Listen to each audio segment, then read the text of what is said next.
Whoa. Hey, welcome to episode 85 of Hair of the Dogcast, the end of the year. End of the year podcast, everybody. Thanks for joining us. This is our best of 2020 show, our special spectacular. And it is spectacular. Hi, I'm Santa Claus. Ho, ho, ho. Santa Claus, your beard is not as white as I had imagined. I'm his hipster great-nephew, Bradley Claus. It's just for men. It would be Bradley, not Brad. Yeah. Yes, we are joined by almost the full dog pound. We will have the full dog pound shortly. Brad, you are sitting to my right. It is great to see you today. Good to see you too, man. On this lovely podcast day. Yeah, and it's bright out right now. We don't usually record during the day, so if we sound a little more sober than usual, it's for good reason. Yes, the sun is still out, and I don't like it. This is very Just putting early. it out there. Yeah, Dylan's got the sweats. I can already tell. And Dylan's to the left of me. Yes. Brad's to the right. Here I I'm am. sparkling like a Twilight vampire, and everyone's kind of like turned off by it. Yeah. And also, why are you still in high school?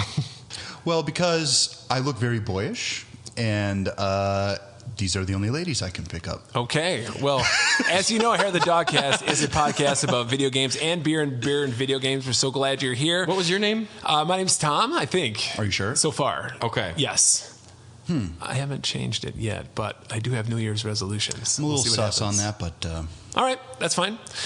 This episode is brought to you by Mark Nino, Brian Ward, Tyler Keller, Kate Conti, Allison Smith, and wonderful, wonderful listeners such as yourself. We'd love it if you went to patreon.com to find out how you too could support the podcast. Just go to patreon.com/hairofthedogcast, something like that, and check out some of our tiers. And if you don't have any money, or you're just like, fuck these guys, that's okay. We're just glad you're here listening. But if you want to give us a review on iTunes or your podcast service of choice, Dylan would love that. Mm-hmm. He told me. He's like, boy, I would really like that if these guys would give us a review. Maybe a positive one. 5 stars. I'm so horny for attention. So the horniest. Yeah. That would really help us get the podcast out there and into more ears because of algorithms or some shit. I don't know. Some magical computer things that run the internet. Make us popular so we can feel bad about it. Yeah. Okay. People start making fun of us. I think we're getting there. Okay. My mom has told her friends about this podcast. So, guys, we are going to get at least maybe one more listener. My mom has one of our stickers hanging on the fridge. Oh, your mom's awesome. I like her a lot. I'm an only she got child. a vape pen. Yeah, she's got a vape pen. That's pretty sweet. Yeah, she's blowing mad clouds, like just straight up ripping up like Gandalf tall ships just floating off into the distance. Yeah, that's her. That's Tammy. God damn it, Tammy. We love you, Tammy. Josh will be joining us in a little bit for our main segment, which will be the best of 2020. All of our favorites. We have 11 categories to go through, culminating in each of our personal favorite game of 2020. Mm-hmm. And whoo, what a year it's been. What will it be? Who knows? I don't even know. I didn't even ask you guys. It's going to be a surprise to everybody. I would, I didn't want to see everyone's answers anyway. No, so that's bullshit. Yeah. But before we go into that, we do drink beer on this podcast, and I am abstaining. I will be drinking copious amounts of alcohol later tonight. But you guys are partaking, so why don't we just have a quick check-in and what you're all doing here with your beer? Well, I've got a Hams. It's kind of my go-to. All right. Dylan's got a Hams. It's water. Ham is great on Christmas, I've been told. Yeah, it's actually ham water. It's it's just the drippings from ham. Hams. If you drink enough of it, it can feel like you're getting fucked up. I believe you. Yeah. Over here, I am Brad. drinking a Mega Slush from Eagle Park Brewing. I wasn't sure if I would really do much drinking during this since we have family Christmas with the fiance's side after this, but it's a delicious raspberry. in-laws. And Soon to be. Not yet. Oh. Soon to be. I don't know how it all works, but When does that happen? Yeah. I mean, it might as well be if it's an inevitable thing. the fiance's family's coming over, and we're going to get drunk and eat food. Might as well get a head start. Getting one head start, and this is a delicious slushy beer. And I have one special beer we'll share once Juice gets here. Sweet. But he got ran over by a reindeer. He is getting patched up and will join us soon. That's going to be one weird insurance claim. You wouldn't believe it. I bet it wouldn't be the first time. Asshole at a red nose. Now, Brad, before we go into anything, you mentioned some confection that had Oreos and cream cheese that you guys are going to be eating later. Yes. I just want to hear about this again because it She initially, I mean, she refers to them as cookies, and she made them. And I'm like, these are fucking great. These are not cookies. These are not cookies. Confirmed. There's no real baking. It's closer to a truffle or something. Okay, so they're a ball of goodness? They're called Carly's world famous Oreo cream cheese balls. And you take Oreos, put them in a blender, mix that big old wad of mess with some cream cheese, and then you melt chocolate over the top of that. Okay. And they are 3,000 calories a bite, and they are very delicious. And we're using white chocolate because she made them both before, and white chocolate on the outside tastes better to me. So, Yeah. Mostly my nieces and nephew will love them. You're not a fudge lord? Not when it comes to eating. Oh, hello. No, when you were talking about those before, I just got these warm fuzzies running down my spine, and I'm like, I'm really hungry right now. So I just needed to have you explain them to me again so I could relive that. What's your favorite Christmas time confection? I'm not a sweets guy so much, but I will eat the shit out of Oreo balls. And you were talking about peanut butter balls. I'll eat anything that's a ball. I'll eat all the balls. I'll save one. My grandma's certainly going to send me home with some. So usually it's just like, is it on a plate? Does it look inviting to me? And does it look like it is 3,000 calories? And that's usually the stipulation that goes through my head and the mental contract that I go through to say, yes, I will eat you. So me and Carly were talking about this since we have been drinking and eating a lot, and we know this next week will not be easy on us. Tis the season. Tis the season. Tis the year.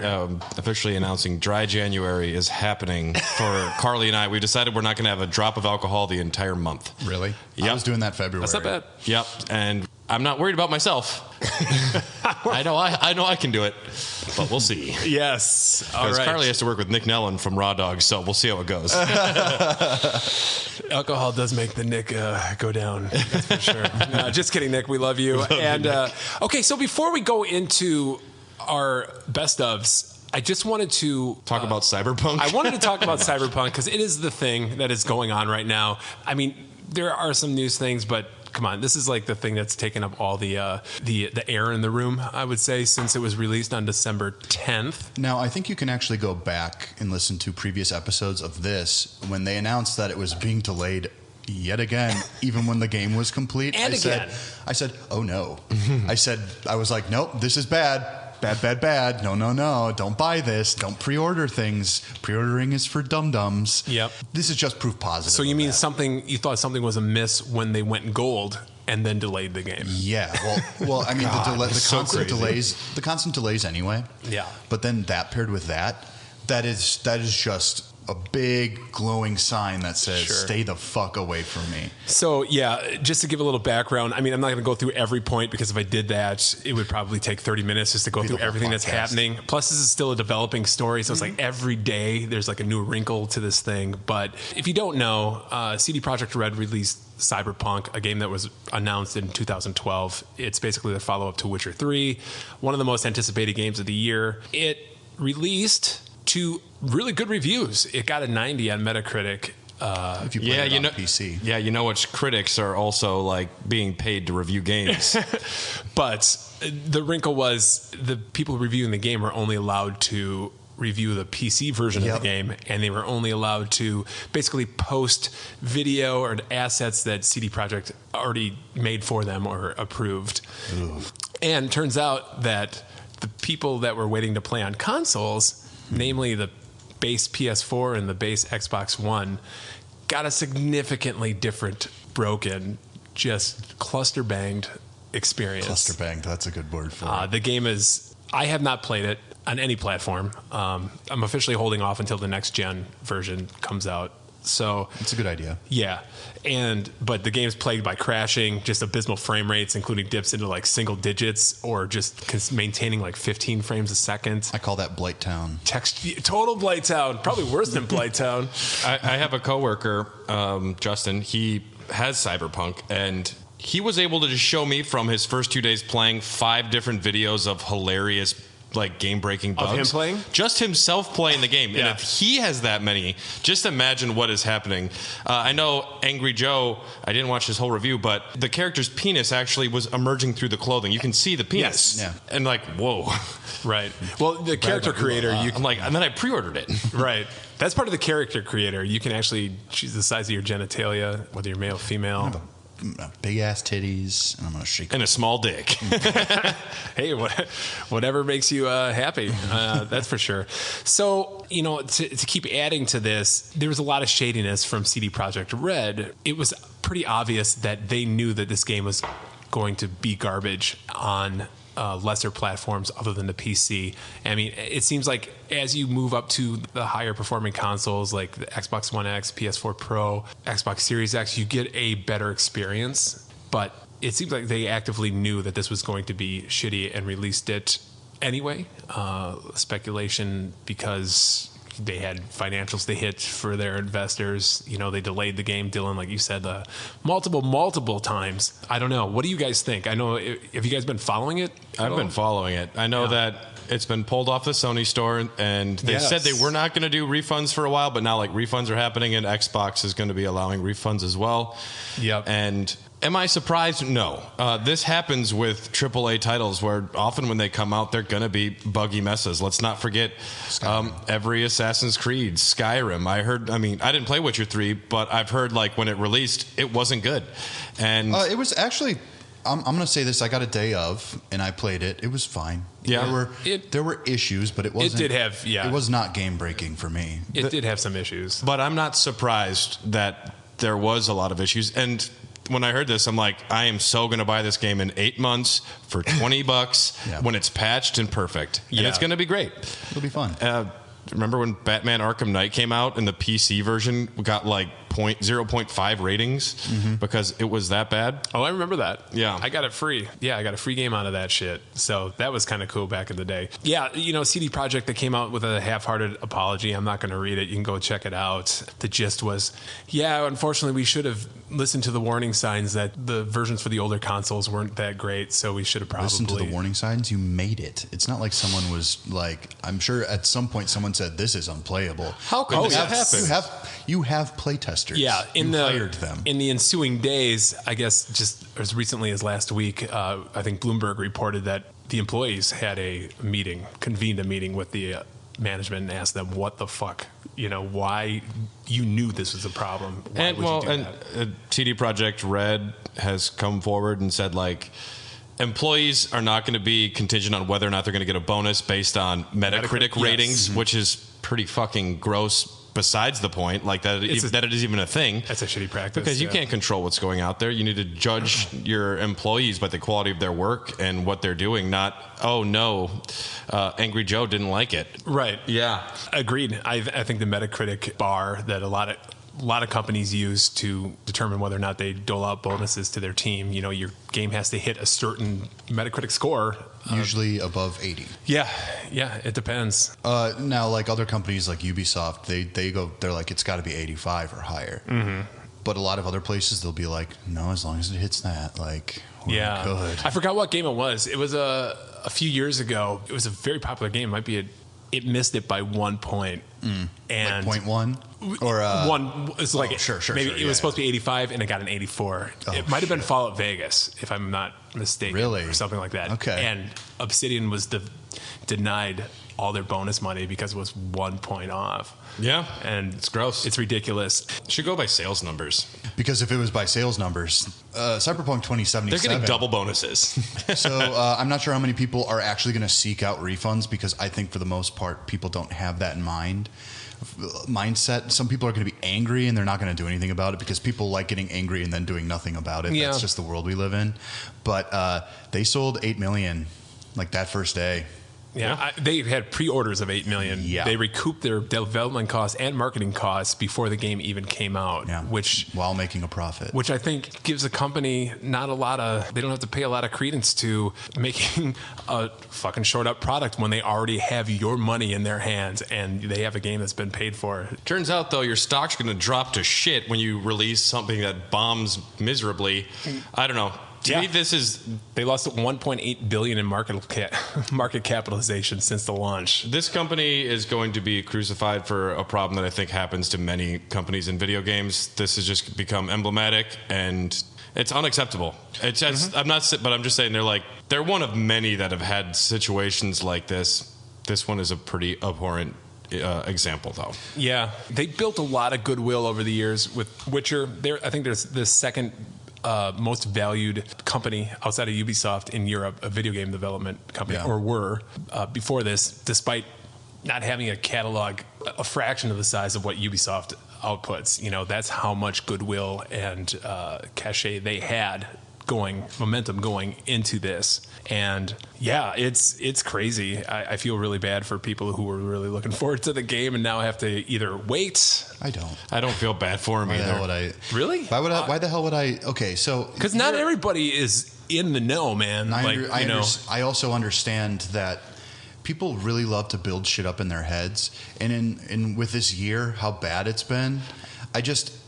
People put so much of their stock in this. They were looking so forward to like this mode of escapism. If it didn't, like, maybe you need to find hope somewhere else. Yeah. Like if literally like, because I heard people, I went on Reddit and I did some like popping in of the r/Cyberpunk, and I saw people just being like, I was looking forward to this. This was like going to be my game of the year, and I'm like, how the hell would you know? You didn't play it. Like, boom, roasted. But it was going to be my game of the year. Yeah, you can't make that prediction before you play a game. When you buy something, you deserve a game that at least runs acceptably, whether or not it's a good game or not. Heaven forbid. You deserve that. People were excited for the new Star Wars trilogy, and a lot of people went and saw Rise of Skywalker and didn't care for it. Should I be sad for them? No. A product was put out, and you gave them money. That's the way art works. And but The Rise of Skywalker fucking filmed in self-destruct in the middle of the... Arguable, yes. It probably would have been a better movie. It was a very incoherent movie. No, it was the best possible ending for 9 Star Wars films. Yeah. But I get what you guys... the landing there. I get what you guys are saying. I'm just saying, like, hey, if you buy money, you deserve at least something that can be played. Now, that's the part of it that it does irk me. But I'm also someone who bought No Man's Sky day one. For all of everything that's going on with this, I also have to just be like, the fact that people are taking this so seriously, I'm sorry. There are bigger things. Like, I love playing with my toys. I really do. I love my toys. Are you telling me there are things bigger than a podcast? About beer and video games? There are other things in life now. I'm sorry your video game didn't work great. I got a whole PlayStation 5 that was busted day one. And did I like moan and complain? No, because it's a first day release, and I expected its possibility. Yeah. I'm sorry for the 18-year-olds that they only had $60 and they spent on it. But also, if you waited 6 months and gave $20, it would have been fine. You could have bought The Witcher 3 for cheap and then played that for the next half a year, and then you would be able to get this game. Still looks really good on the base consoles, you know? Well, I think this all breaks down to tempering expectations, because the marketing that they put out and everything was just like, this is it. This is the game. You're going to be hard for the next 27 hours of your life while you complete this. I bet it's like it 100 literally something. has Keanu Reeves. Whoa! Remember when he went on stage and he said, "You're gorgeous" or whatever? And then the game comes out, and you're a bug, and you're a bug. Yep. You're game breaking. Game breaking. I think it's okay to get excited about things and feel hopeful about things, but I don't think it's fair to put all your hopes and dreams on someone else. And I think that's kind of what they did to these developers, because I promise you, like, the fact that they're sandwiched in between all of these different types of game systems, I swear, if they had just been able to focus on maybe next gen or... Which is a decision that CD Projekt made. I know. And if they had just said, like, listen, we're putting these out for the new systems, I promise you this wouldn't have been an issue. But their shareholders, they know that there's an install base already there for the PlayStation 4 and the Xbox One, and they probably said, nope, not acceptable. And I've got to say that this might be mostly the fault of pressure from above rather than the people who made this themselves. Yeah. And that's a good delineation, or something that we should note. Like, I feel bad. I'm sure we all feel bad about the people that fucking poured their heart and soul into making this thing, the developers themselves, who did not have any stake in the call to release it in its form. You know, they've been fucking toiling for years and through crunch. And well, here's another thing people have to remember is that we're not blaming them at all. There's a lot of talk about this game started development in 2012. It started pre-development in 2012. Quickly, right after right after they started pre-development, where they were going through like what artwork they were going to use and stuff like that, they went in. They were all pulled into Witcher 3, so they could release Witcher 3. After Witcher 3 and its DLC was done, that's when they went back into Cyberpunk. Mm-hmm. And I guess there's a brand new, like, extremely terrible bug that if your save file gets over a certain size, it's corrupt. 8 megabytes. Yes. So that's a lot of bytes. Yeah. Yeah. And it really bites. It's corrupt, unsalvageable. Well, Tom let me borrow his Xbox One version, and I have the OG model Xbox One. Ooh, and I want to hear that thing chugging. Oh man, I'm gonna make a video of it. Dude, it'll be chugging like me with Mountain Dew. Make sure it's not connected to the internet. I would love to see just the version that's on the disc. I think before the I patch. will do that. Yeah. That'll be cool. That'll be very funny. Because that'll be the version before they delayed it, the day one delay or whatever. I will be next time giving everyone impressions. I want you to on beat this. the entire game. I'm literally gonna unupdated. I'm literally gonna write it like a Nordic epic poem about this. I would love to see that actually, dude. Definitely I'll take a video. We'll throw it up on. So the one of the ironic things about this is, a lot of people don't have a souped-up PC to play the good version of the game. No, mine wouldn't be able to run this. So the ironic thing about it is, it turns out Google Stadia might actually be the best place currently if you can't afford a fucking PC. It's on Stadia now To play the game, because you get the ray tracing, like you're playing it on a souped up. Fuck, man. Did Stadia win 2020? Apparently. Damn, dude. For one game. It won the console wars. Yes. For a game that's probably, for most people, just going to be an 8 out of 10 experience. Yeah. It's just... CD Projekt has promised to update their games, and they're one of the best in the business at actually just supporting their games during the long haul. So they said there will be a huge patch in January and a big patch in February, along with like little patches here and there. I think it's already up to 5 patches or something, but they said like, no matter what, don't expect the base versions to be like the next gen console or the PC versions, but we hope to get at least a little bit closer. We want it to be able to run. Yes. I heard one joke that Cyberpunk is more punk than you because it's covered in patches and doesn't work. Oh, that's not bad. That is a good joke. Yeah, that's really good. Question to you guys before we wrap this up is, what do you think are if any, the long-term repercussions that CD Projekt will incur? And is there anything they can do specifically to potentially regain trust? Free large DLC. I think that if they did something like that, now think about No Man's Sky, how much of a disaster that was. Now you look at Steam reviews for that game, people don't have enough nice things to say about it. It still wins awards. I know. Today. Won a game award or something. Yeah. And honestly, that is a very good game. I've got it on the PC, and I'm like, whoa, this is completely different than the thing I played. And they actually fixed it, and now Hello Games isn't like this cancer. No pariah. It is looked up to as this is how you can fix a problem. They're emblematic of what is good about video games. Yep. And odds are they will patch this thing to death. They will make sure it works. They've already got their money from it. They're going to lose a little bit more on the development that they're going to continue to do. But I think there's a way to turn this around. And I don't think they're worth villainizing. I just think that we live in a capitalist society, and this is kind of the way things go every once in a while. If artists were allowed to make their art, the world would be filled with art. That's the way I would put it. Not bad. Very, very well put. I agree with everything Dylan said there.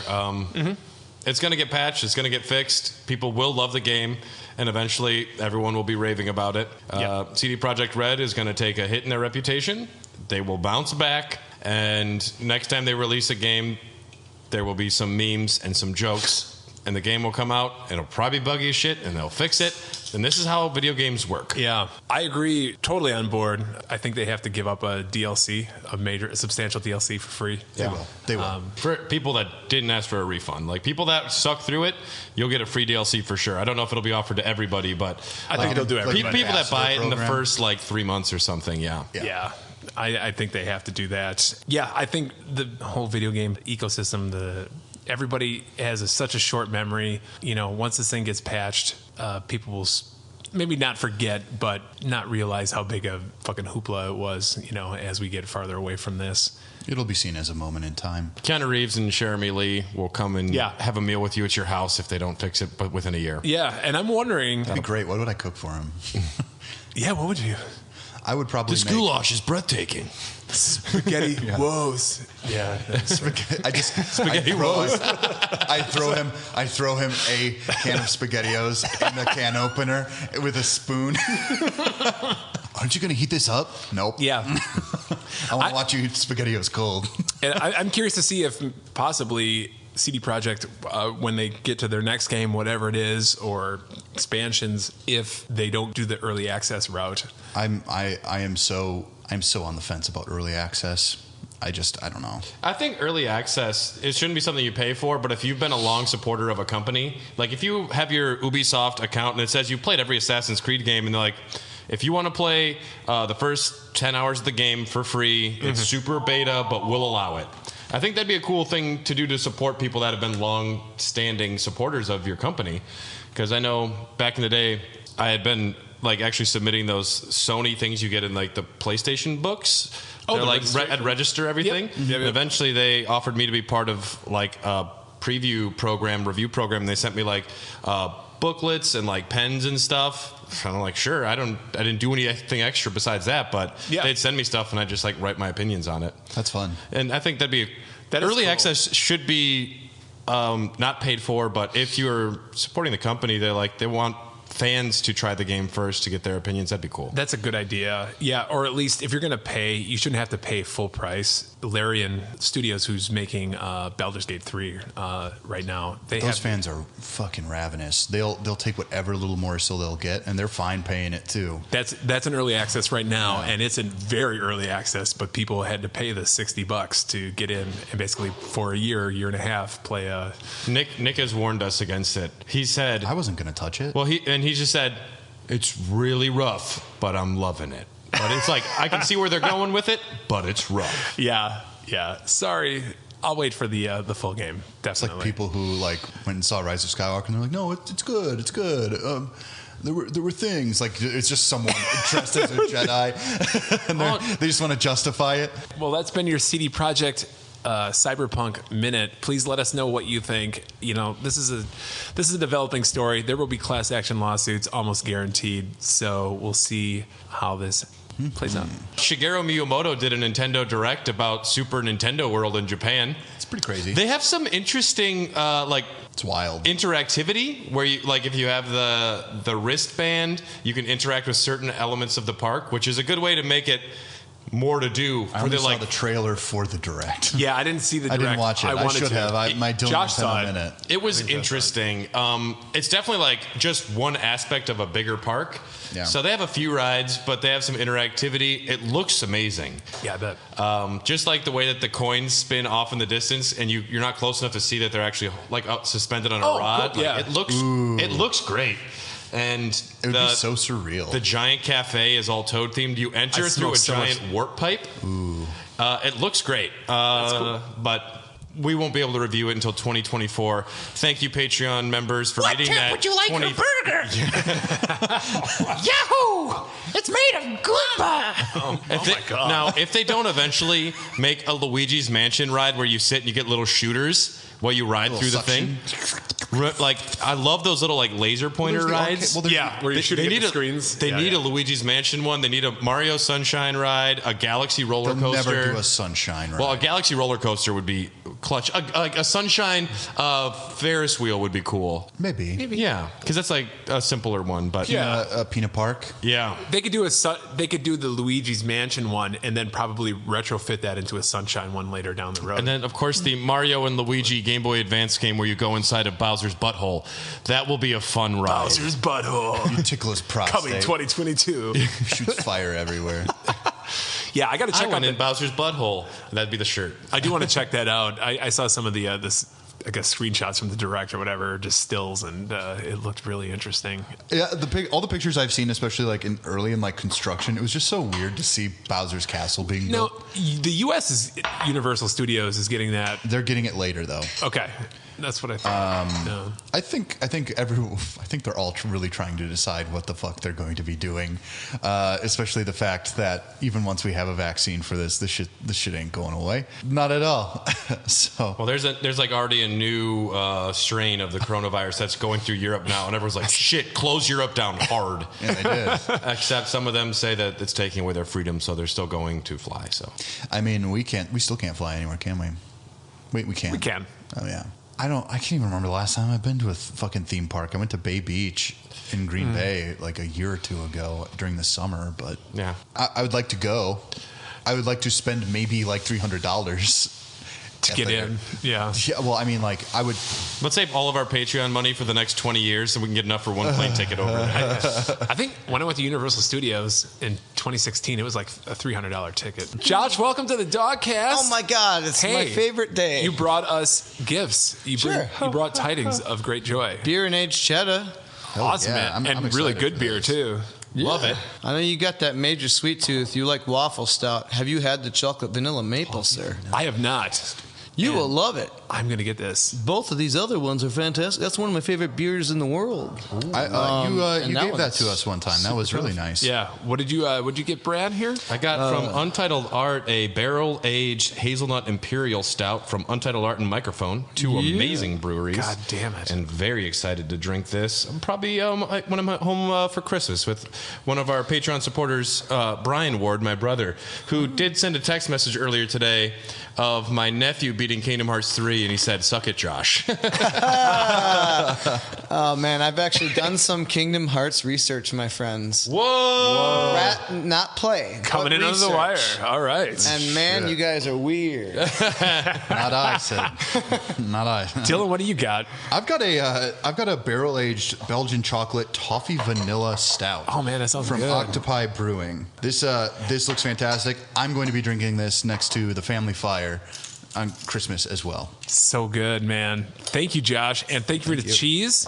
We all got cheese as well. Well, this is Wisconsin. Glenn's and Market and Catering beer in and beautiful cheese. Watertown, Wisconsin. So while Josh is pouring a beverage for us, let me explain what we got here. This is something that I happened to find in an old brewery I worked for, and I think no one knew about it, so I just kind of took it. I didn't even know this existed. This is from 2016. Oh, it's fun. a spiced winter ale from Lakefront with a lot of what's all in there, Juice? I think I've had that.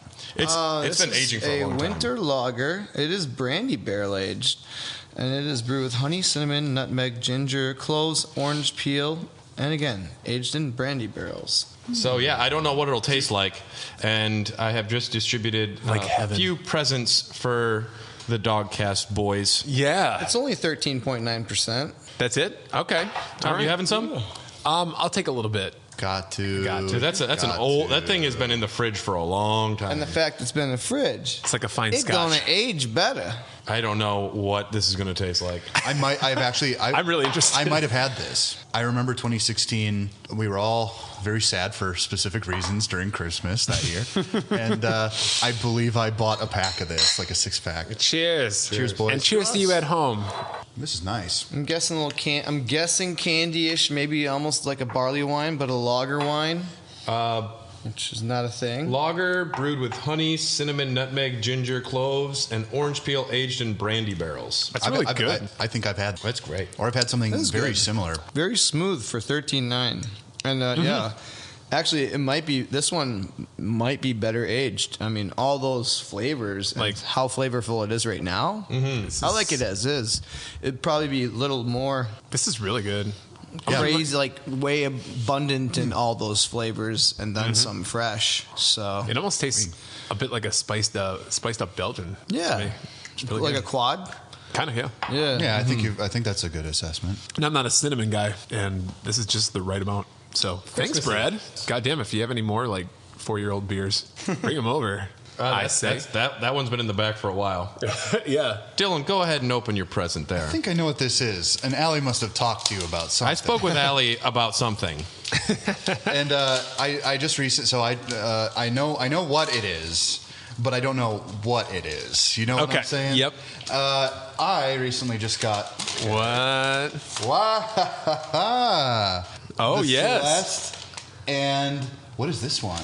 So that's from Martin O'Donnell, the guy who did the Halo soundtracks. That's his soundtrack for the VR game Golem.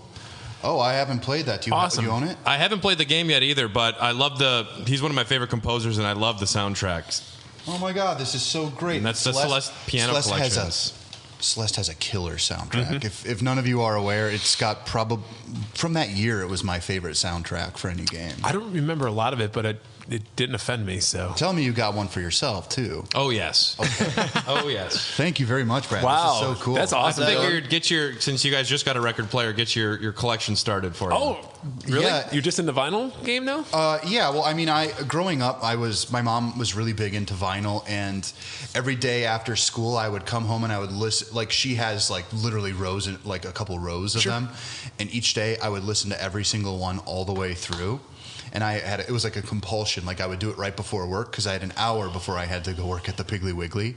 And so I really got through the entire collection. And I developed a real love for vinyl, but I've never had the money or the space up until this point. Sure. Well, this congrats, is a really man. great gift. Yeah. Thank you. Thank you. This is awesome. You're going to pour so much money into that addiction.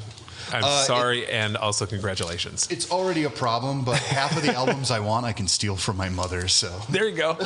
I got some Barbara Streisand here. And we got Josh. All right. I like to a rip present mine. over here, and I made sure with Laura you didn't already have this. Did you? Oh my!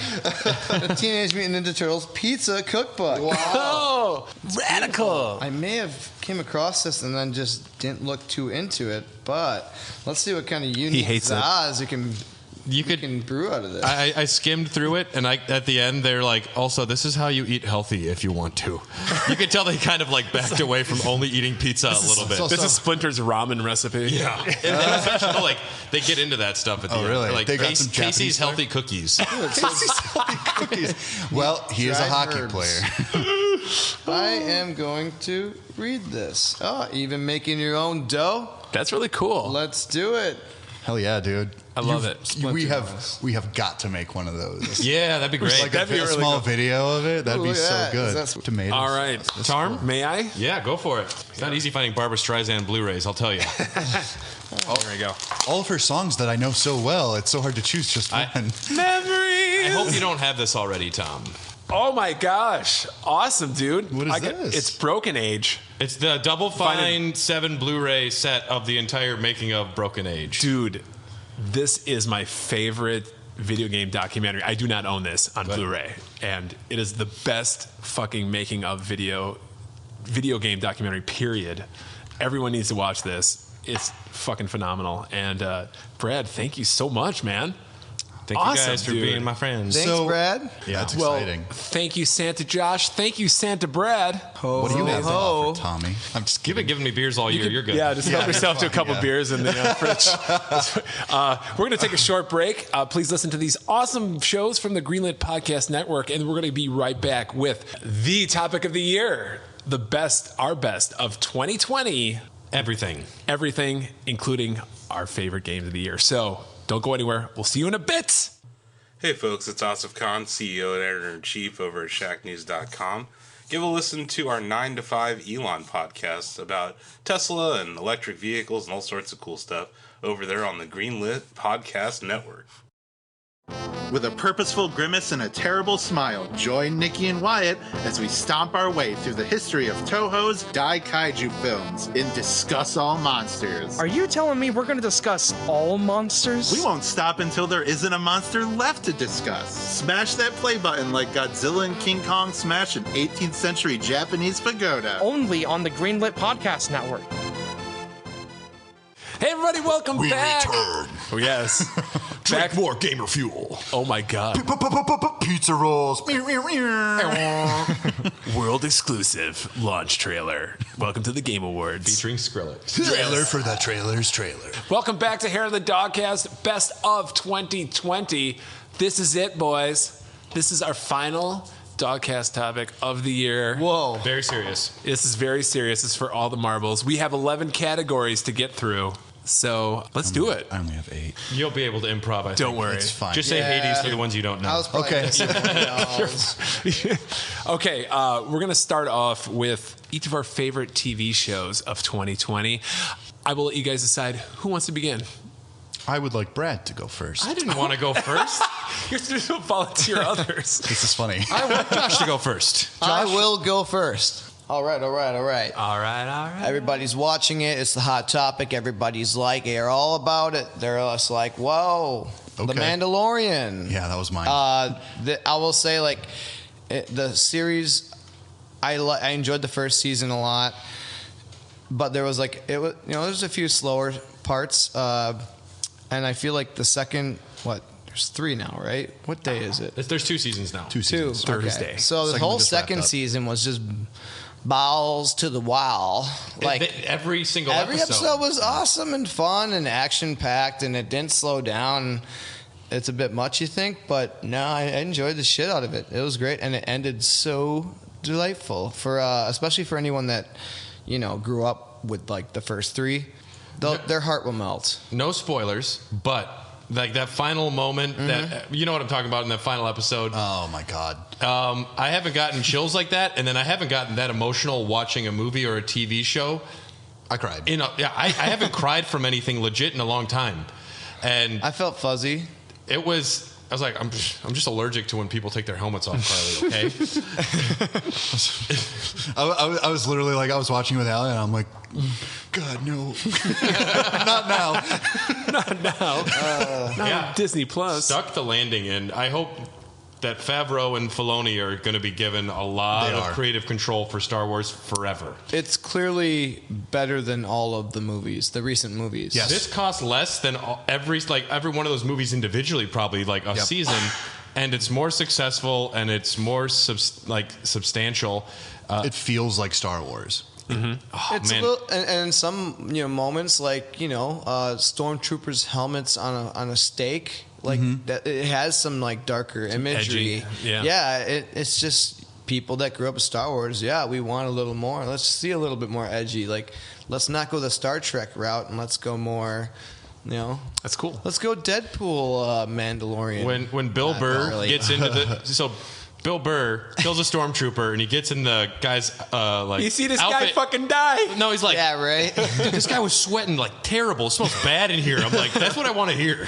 Yeah, no, I mean the cameos. You just killed the dude in a stormtrooper outfit and he was sweating. He probably smells bad. Brian Posehn Yes. had a cameo right in the beginning, and he Yep. gets killed. I'm like, dude, nobody's gonna cherish that more than that guy. And if you are a Star Wars fan, I love Brian Posehn. Star Wars that has like who Posehn is, you're like, that is awesome. That guy's dream just got made right there. Like you just appreciated it. Don't go on the ice. Right? So I wouldn't go out there. So did you guys, Dylan, you said Mandalorian was yours as well. Brad, was that yours as well? Or I had 2 different options, and I figured we'd all be talking about Mandalorian, so I wanted to bring up Lovecraft Country. Yeah, it's good. Now, I think a very valid criticism of this is that it might not stick the Lovecraftiness that well, or even at all. I mean, they have some of like the concepts of old gods or monsters. They address it first episode, so it's not like this growing realization of there's something worse going on. But what you are realizing is just how much racial turmoil exists in America, and it's one of those things you're familiar with. But each episode addresses it in a different way. And each episode kind of feels almost like a mini movie, except for maybe the very last one. There's one where it's just like a haunted house episode, and one where the little kid character gets her whole episode to get chased by 2 little racial stereotype demon monsters. And They call them like a racial epithet. It's crazy. I haven't been so emotionally invested in a new franchise or a new like show in so long. And Carly and I were both on the edge of our seat every episode. Yeah. And awesome. That's one I wanted to get to. It's That one was fantastic. good. I will say those last like 3 episodes I found to be a little. I think they're paced pretty poorly. I think they were really kind of racing towards the end. I had expectations for the show after seeing the first 4 episodes, and I was like, holy shit, like they're really doing something. And then it kind of shifts away from that and it gets into the larger narrative. It gets into time travel, but even like the episode where I don't even remember her name. Like one of the mother characters, she becomes like Hippolyta. She becomes like a multi-universe traveling person who's able to fully realize herself. But I think one of my personal favorite moments of the entire series is when Tick's father, who's a closeted angry gay man who's trying to like understand who he is, he eventually fully accepts himself, and you see him embrace part of him, and it's tapping into a real humanity that you don't see in a lot of shows. And there were so many beautiful moments where the characters feel real, which is something that I can't say about a lot of shows. It's true. That's awesome. There truly aren't that many villains in the show.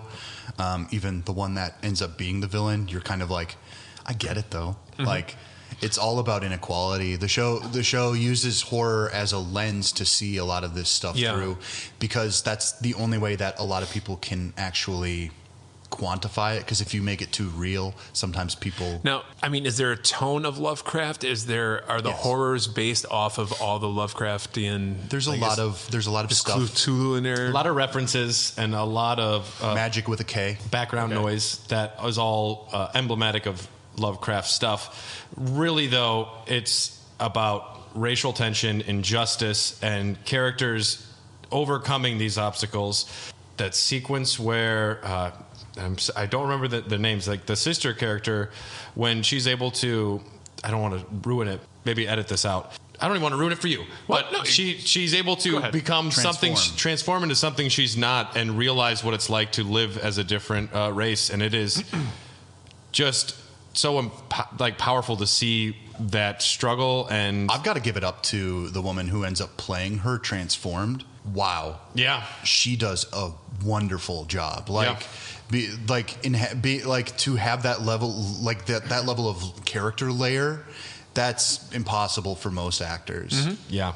Yeah, I will definitely check that out. 2020 has been simultaneously the shortest year ever and the longest year ever. And it was so hard sometimes to remember what came out this year. We ran out of toilet paper this year. I forgot that until last night. I was like, remember when we all ran out of toilet paper? I didn't. I had the hookup. I had to go to some gross organic like co-op store. Like the store is great, but I got some real this is just bark off a tree. Wipe it on your butt. Sure. Quick trip. They call the short end of the stick, baby. Could you imagine if PS5 came out during the toilet paper shortage? Which would be more valuable at that time? I could use a rag. Yeah, 3 12-packs. These are double rolls. Boss are buying toilet paper. We do it old school way. Yeah, a quick shower to wipe off your butt. The meaning of wipe. Tom, do you have a favorite TV show of 2020 that we haven't mentioned? Yes, mine is a show called Ted Lasso from Apple TV Plus. I hear that's good. You have Apple TV Plus? The subscription service, yes. And you're like one of 5. I know. You guys don't know what you're missing out. Ted Lasso, in my opinion, has been the best quarantine show. It's like it's a comedy, a dramedy comedy, but it's one of those that's just constantly throwing jokes, both obscure and broad. You kind of know, you think you know the drill, but it's got so much heart to it. Ted's like a college football coach from Missouri. Sudeikis? Jason Sudeikis plays Ted Lasso, and he's a football coach, a college football coach in Missouri, who gets tasked to coach a Premier League soccer team in England, and he knows nothing about soccer. And they call it football, I hear. They call it football. Yep. What's up, lame dog dad? Watching cricket the other day. That's right. Oi, it's fucking football. Or as we call it, slap ball. Yes. But Ted's like one of those guys cracking dad jokes. He's like an eternal optimist and motivator, just cornball humor.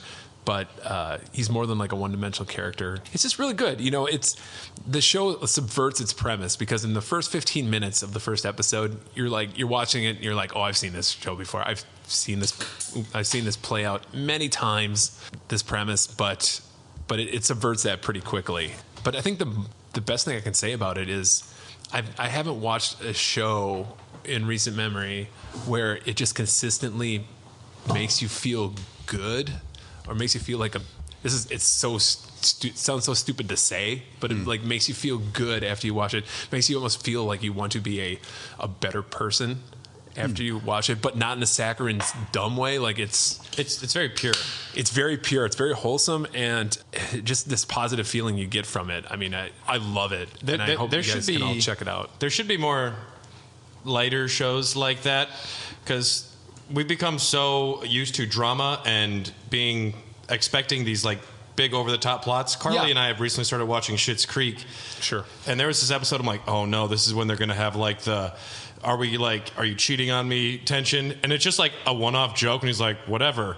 And they move past it, and it's always just light and fun silliness. And I find it really refreshing to know like nothing that bad's ever going to happen. Like, right. Just little problems that they work through instead of yes. Yeah, it's nice to have fun, light things. Yeah, one of my notes here, I'm like, I'm not going to say it's like the best show ever, although it is probably one of the best shows I've watched. But it is the best show for right now. God damn, why is it on Apple Plus TV? I can add 3 more people to my family and friends plan. And wow, they're desperate to get people watching this stuff. It just came with my I want to watch the Beastie Boys documentary that came out. Yeah, there's starting to explain why they had like dick jokes. Oh yeah, dicks were cool in the 80s. I don't know if you guys had any They still are. So that's Ted Lasso. That's my favorite. I don't know if you guys had any runner-ups, but I just had 2 selections from the Jason Bateman Dark Cinematic Universe. The Outsider on HBO, which is an adaptation of a Stephen King book. It's like a limited series. I've heard things. It's really good. Ben Mendelsohn deserved all the Emmys, and I don't think he won, but just give that guy like all the awards. He's so good in this, and it's one of my favorite King books of give him recent a Grammy. memory. Fuck it, So if you have HBO, which you do, check that out. It's a good watch. And then Ozark, I just started watching that this last week, and I'm fucking down that rabbit hole. Bateman's great, so good. I don't know if have you guys seen Ozark at all? 2 seasons. I tried watching an episode, and I just wasn't in the right mood for that. Yeah, type I think of you have tone. to.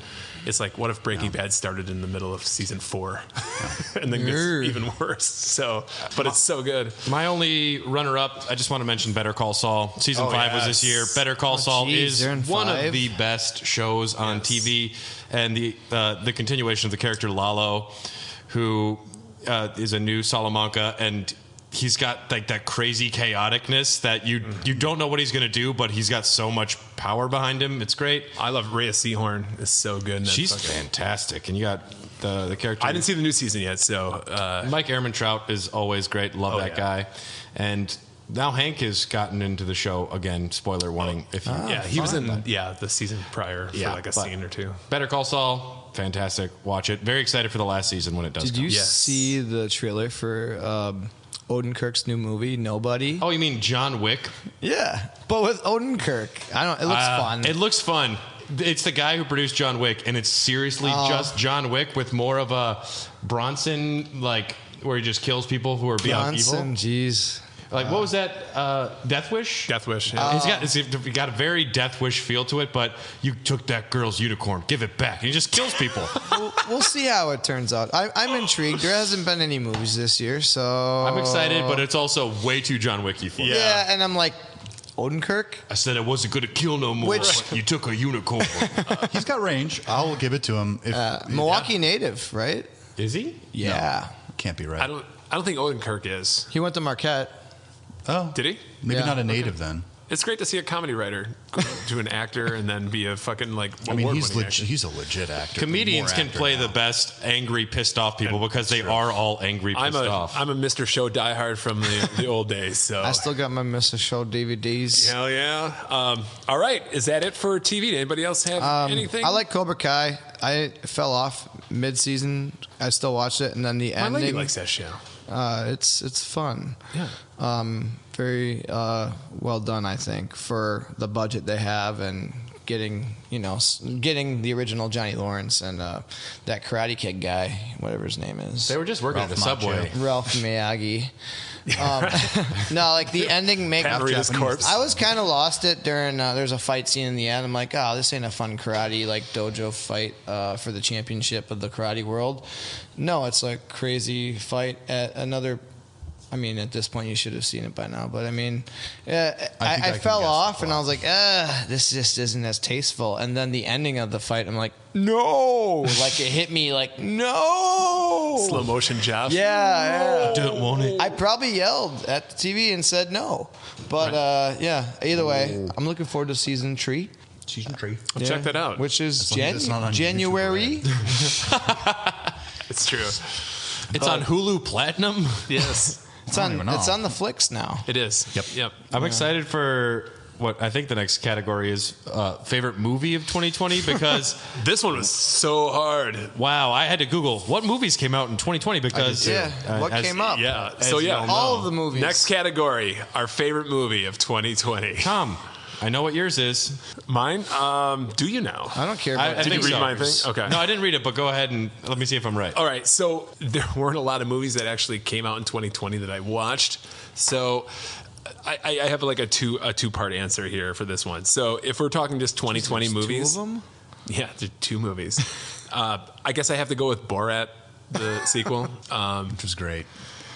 Just because I thought it held up very close to the first one, and the girl that played Borat's daughter, She is so good. what's her name? To go toe to toe with one of the greatest improvisers of all time Yeah. in serious situations with real politicians and Well, did you know that she Maria was the only Bakalova. one? She was the only one speaking when they have the conversations with each other. Sacha Baron Cohen is not speaking. she's that not language. speaking the real She is. language. She was actually she's speaking Serbian. She's not speaking. No, she was legitimately speaking the language. No, I don't think so. Look it up. Yeah. That's fine. Okay, I'm probably wrong. She knows a couple languages, and that was one of the ones she knew. Yeah. So I like Borat too. I mean, you've probably all heard about it, probably watched it. Thank you Amazon for putting it out for free. God, yes. What a nice, Love it. pleasant surprise. I would have paid Definitely. for it. Yeah, I to be remember honest. just turning it on and it was there. I'm like, okay, watching this, I guess. But despite, I did watch a lot of movies this year. It was a great year to catch up on my Yeah, backlog. right. So I watched all the entire fucking Marvel Cinematic Universe movies, most of Harry Potter so far, and just went through the AFI Top 100, a lot of those movies. And We all watched a lot of movies, but not a lot of new ones, right? so didn't. I will say the best movie I watched in 2020 is a movie called Double Indemnity from 1944, starring Fred MacMurray and Barbara Stanwyck. That's not 2020. That doesn't count. We don't want to talk about it. No, this is the best movie I watched in 2020. Yeah, but that's not this the isn't what it's category. about. It's the because Guys, I this is- could say like. So, anyways, yes, Double Indemnity. I watched Stanley Kubrick in this year. He's the best movie of have 2020. you ever seen the Maltese Falcon? I gave you my 2020. Citizen but Kane. Speaking of Maltese Falcon, Double Indemnity is also a noir, and it's considered to be probably the best noir or the best example of that genre. So, starring Beaver Dam's own Fred MacMurray, he plays an insurance adjuster. I got to rewrite my entire list. I thought it was just Beaver 2020 Dam? stuff. So yeah, he plays. I watched a movie called Star Wars this year. Shit was tight. Yeah, it's your favorite. He plays an insurance adjuster who meets a femme fatale, Barbara Stanwyck, while stopping by Barbara Streisand? to basically remind them to renew their automobile policy. But McMurray gets to flirting with Stanwyck. Are you guys listening? It's really good. No.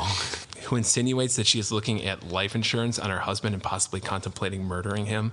But McMurray doesn't bite at first, but he gets really seduced by her. And then he's like, I'm an insurance adjuster. Did you know there's this clause called double indemnity, which means you can get a double life insurance payout if you make your husband's death look like an accident? Is this the Santa Claus with Tim Allen? Yeah, it's pretty close. But Okay. and Is this in black and white? Because I don't watch those. fuck yeah, it is. But anyways, all jokes aside, Just kidding. If you're looking, it's definitely my recommend of the year. If you're looking for something to watch, if you're into old movies, Double Indemnity, directed by That Billy should have Wilder. been like the runner-up thing. Like, okay, so there was no movies, but what did you watch that was older? So yeah, Whatever. all right. Well, I was wrong. What You I guys- thought yours was going to be, because I thought you were going to do 2020 movies. There is. I thought you were going to There say are Bill those? and Ted Face the Music. I had that down. Brad, Yeah. what about you? I had two favorite movies that came out this year and one favorite movie that didn't come out this year. Bill and Ted Face the Music was Great. a godsend, a happy escapism, pure joy, and somehow they managed to I have Pure Joy down too.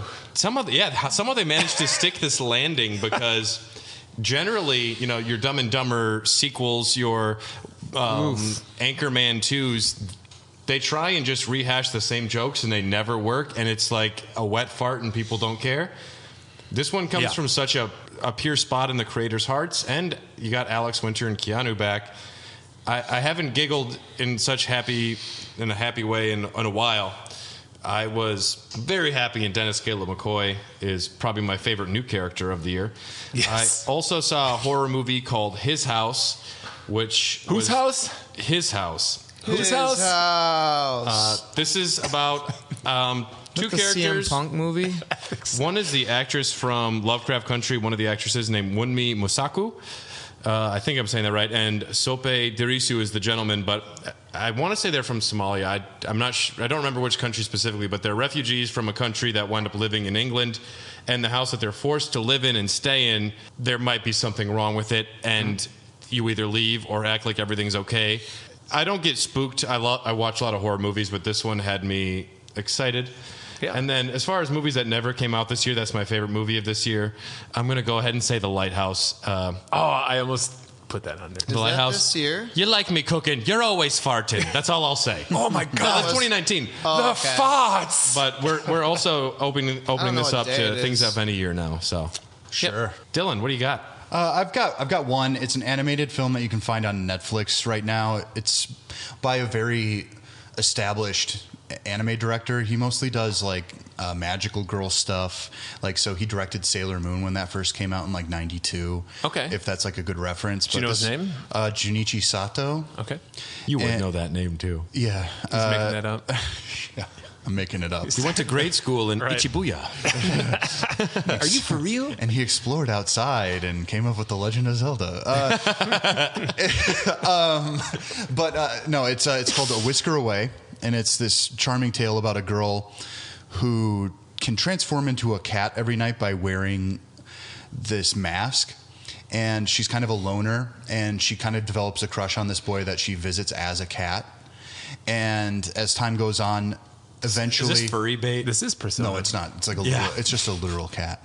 And and so It's even worse. then this big like fat cat spirit comes up to her and says like, you know, I could just make you a cat forever, because she has like low self-esteem and she doesn't really like her life at all. And she wants to change it, and she says, well, I think being a cat would be fucking awesome. And he literally transforms her into a cat forever. And then he gives her body to the spirit of a cat, and it's this weird story about her trying to get her body back, and the boy that she has a crush on is trying to help her. I thought it was really sweet. It's really well done. The story makes a ton of sense. A lot of concepts like this in anime and stuff like that, sometimes it goes a little too far. So I would say this has more of a Miyazaki film flair to it. Kind of reminds me of, if you've ever seen it, this is a Ghibli film. It's called The Cat Returns. It's kind of got that vibe to it, Okay. without the fancifulness. Otherwise, I really liked that Harley Quinn movie. You Birds of like Prey? Birds of Prey? I thought it was good. I thought it was pretty fun. I don't think it was I like did not like spectacular. it. I don't like Harley Quinn as a character, which is the biggest problem. But I thought the comedy was really on point. I didn't mind the kind of what I would consider the overly girl power aspect of it. But Yeah. the jokes are funny. I think Huntress, Mary Elizabeth Winstead, I think she did a fantastic job. I thought she was so fucking funny. As far as I'm going to say, the weirdest part of the movie for me was the character from Lovecraft Country. She plays the. She in everything? She plays like Journey Banshee. Smollett. No, Her this is name a is different. Journey This Smollett. is What was her name? Journey Smollett. Journey Smollett. She plays the character who has like Banshee or screaming abilities, but Yeah, it hasn't she's been Black well Canary. defined beforehand. She just comes out and screams like, "She can do this." Oh, you didn't know? I didn't. Well, I'm not versed in the comics, so it wasn't explained beforehand. I was like, "Oh, okay, this is you're a right. thing." It's one of the conceits. It's like some people have special powers. My favorite part of that movie was there's not like this terrible world-ending thing. Like Harley Quinn, she gets a sandwich knocked down, which is kind of one of the instigators for like most of the movie. And she's like, it's like this: the sandwich is falling in slow motion, and she's so pissed off about it. She wants it so bad. And I love the action sequences with the roller skating and the bats. I thought it was a lot of fun. It is fast paced. It is a popcorn flick if I've ever fucking seen one. And I just wish that DC would take more risks like this, because if I'm seeing a fucking comic book movie, it doesn't have to be this giant heady thing for me. I could read a comic book if I wanted that shit. So it's like, just make something fun and interesting. Maybe tone it down as Harley Quinn. I also don't find her fighting ability that believable, because she was a therapist who gets abused by a clown. Wasn't she like an Olympian gymnast or something? Don't they say that in I Suicide understand Squad? that, but that doesn't make you a good fighter. I guess she could have picked that up over time. But she did the uneven bars, so baseball bats, right? Yeah, so there's a certain believability to it, but at another point, I'm just like when I see her in like video games, I'm just like, why are you here? Like, I'm fucking Superman. Yeah. We're fighting this giant world-ending, city-ending creature. Why did we bring her?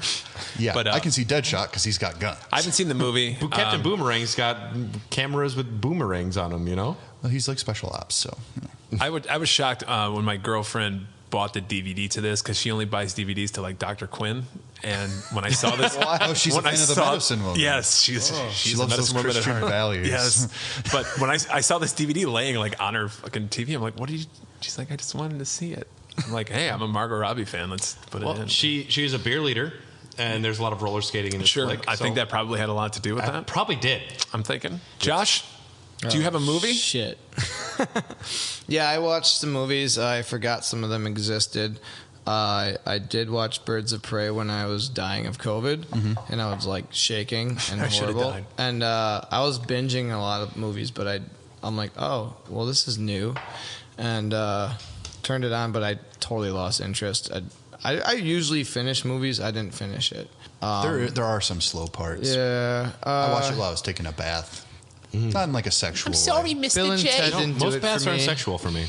Bill and Ted didn't do it for you? I wanted it to. Yeah. I watched that #Alive movie. It was a foreign zombie flick. It was all right. Borat, that was a watch. But do you have a favorite? Nope, none of them. I didn't think One has to be better than the other, Josh. No, Josh, none of them are that Josh, good. Nothing. This is best of. None Not of like, these movies I've. These were movies I watched. Nope, none of these Here's movies my whole list. stick out. None of None of them. there's They not. all sucked So you look equally. I looked at like 5 different top 10, top 20 movies of 2020 lists. Yeah. And I go, wow. Nobody said Tenet. What the fuck are any of these? I think I went to the theater twice this year. I do want to do one special shout out for the fact that in Brookings, South Dakota, the movie theater had an R-rated horror film they accidentally listed as PG. I know my niece Amari and her friend went to go see a horror film. They were the only 2 in the theater, and she said, "Yeah, it was really bad. I shouldn't have been able to see it." Why'd you let me watch this? Well, that's fun.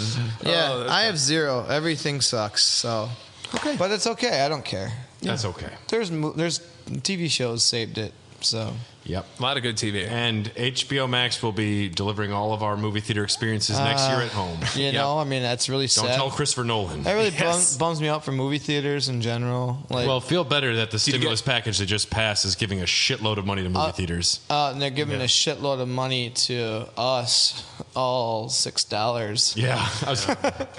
It's almost like they should send like a middle finger and a fake hand and a condom. I can only buy one next-gen console, though, with this No stimulus shit. package. Actually, how many do you it. think are going into next gen consoles? If people could find them, then probably a decent amount, but people like can't 7%. find them. So. All right, gentlemen. That was a lot of fun movie talk, but let's go into our next category, which is favorite beer that we had in 2020. Speaking of beer, Yes, Josh, we have been drinking this. What are we drinking? What have we been drinking? lighten it up a bit. Phase 3 Brewing out of Illinois. This is really good, by the way. Fairly new. Phase 3. It's this guy's third phase at brewing. He used to be at this one place, and then he was with More Brewing, and now get he's it. here. But this is leveled the up. P3 Pilsner, one of the best Pilsners I've ever had, honestly. Wow. Really It good. is- Smells great for a Pilsner. Crushable is an understatement for this one, and I don't give a damn for Pilsners. Flavorful. I'm going to be Yes. honest with you. Like, this is.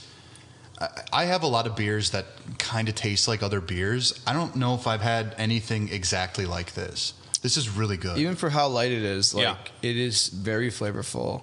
For and what you would normally attribute like a basic style. This is a very Yeah. very good version of that. Nails it. Yeah. Freaking nails it. Great job, Phase 3.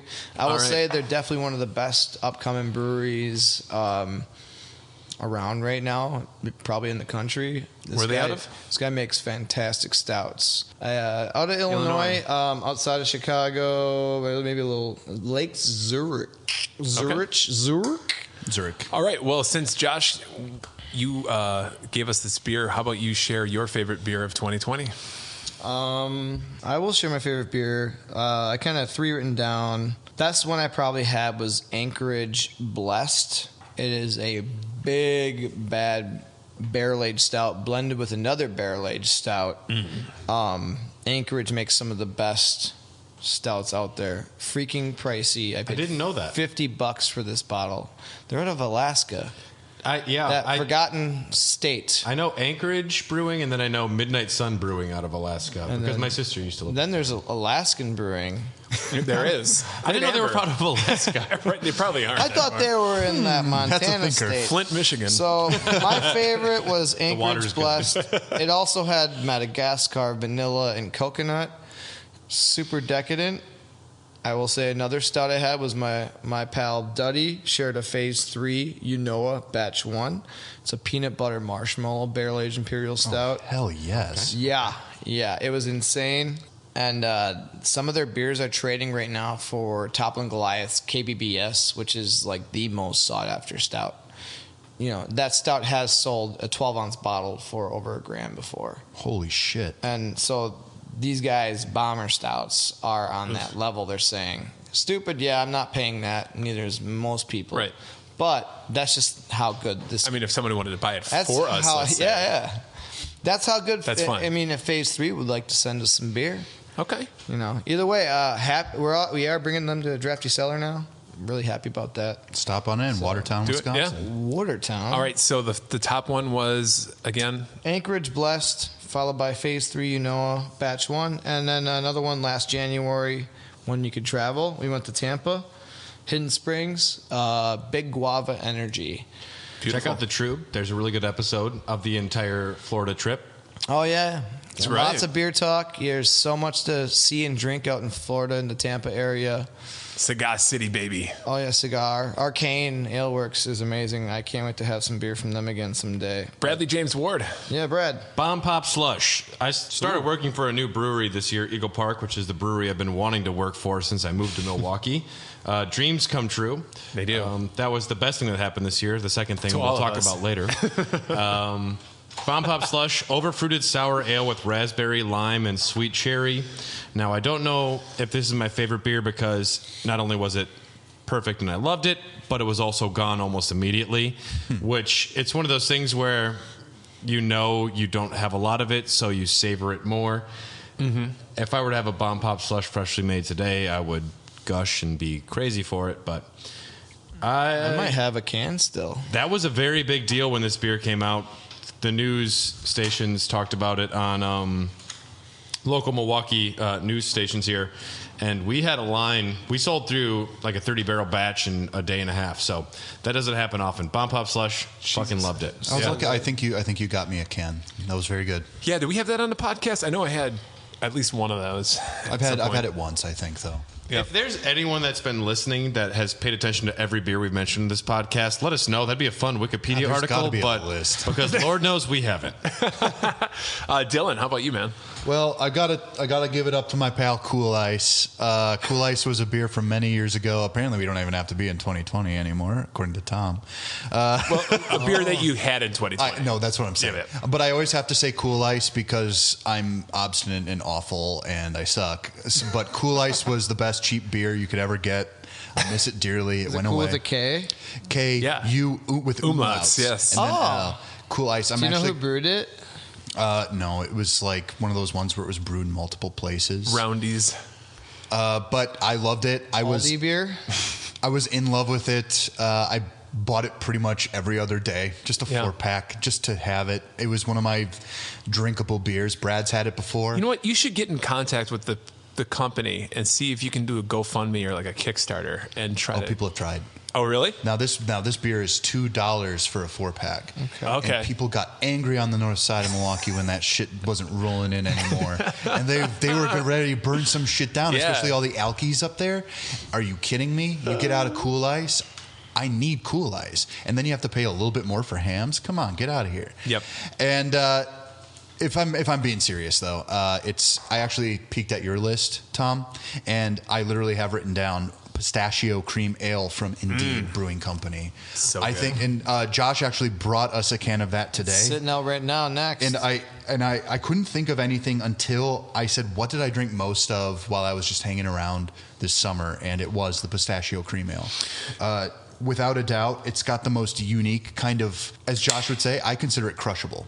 I think I could drink that all day, every day. That is probably, had I not had one in 2019, I would have said, like, yeah, this is my 2020 beer. Which he's pouring for us right now. So good. It's very good. I'm good. All right. Did you have any others, Dylan? Is that it? No, literally, Cool Ice. I'll fill you in. Cool Ice is...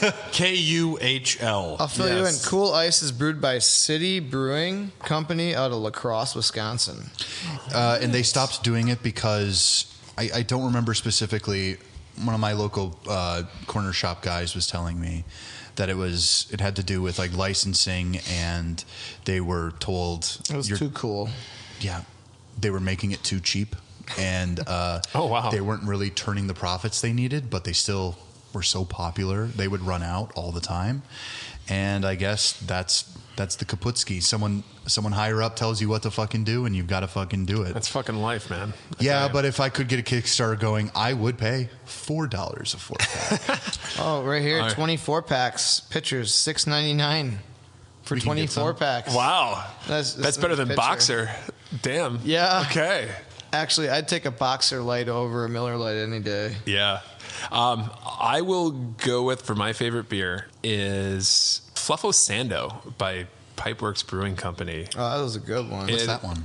Straight up fucking, it's basically those Oreo treats that Brad was talking about earlier in a glass. It's a imperial stout. It's a double milk stout with peanut butter, marshmallow, cacao nibs, vanilla, and lactose. I still remember the first sip I had of that because I Did thought. you pick that up from Drafty? I think so. Okay. Yeah, I think I got it from you guys. We had a case.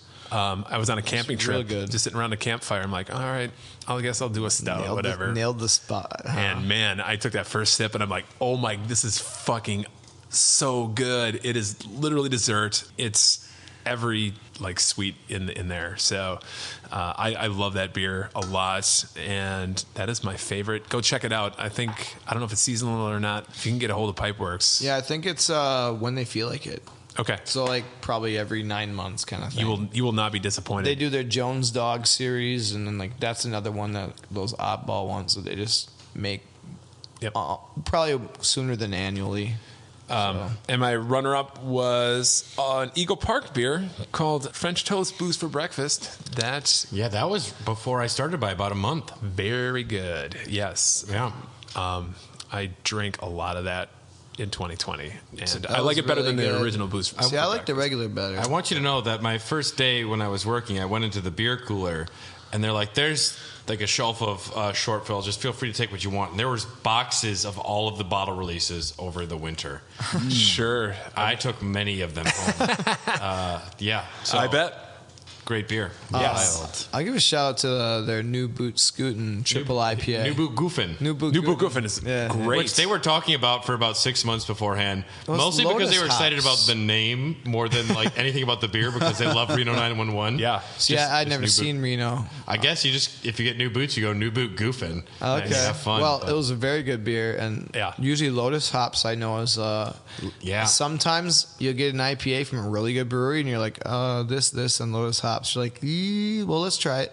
Yep. Yeah, that's- so it's like something about just doing it right with that hop. The Lotus hops give it a real like creamy, almost vanilla finish to it, and it is bizarre because there's no adjuncts in that beer. It might be during what stage of fermentation, or like what like quantities to use. I I don't know. that is a very unique hop for sure. Yeah. Crazy. So I mean, yeah. Go Google. Beer is Google awesome. some Lotus hops. What was your best beer of the year, everybody?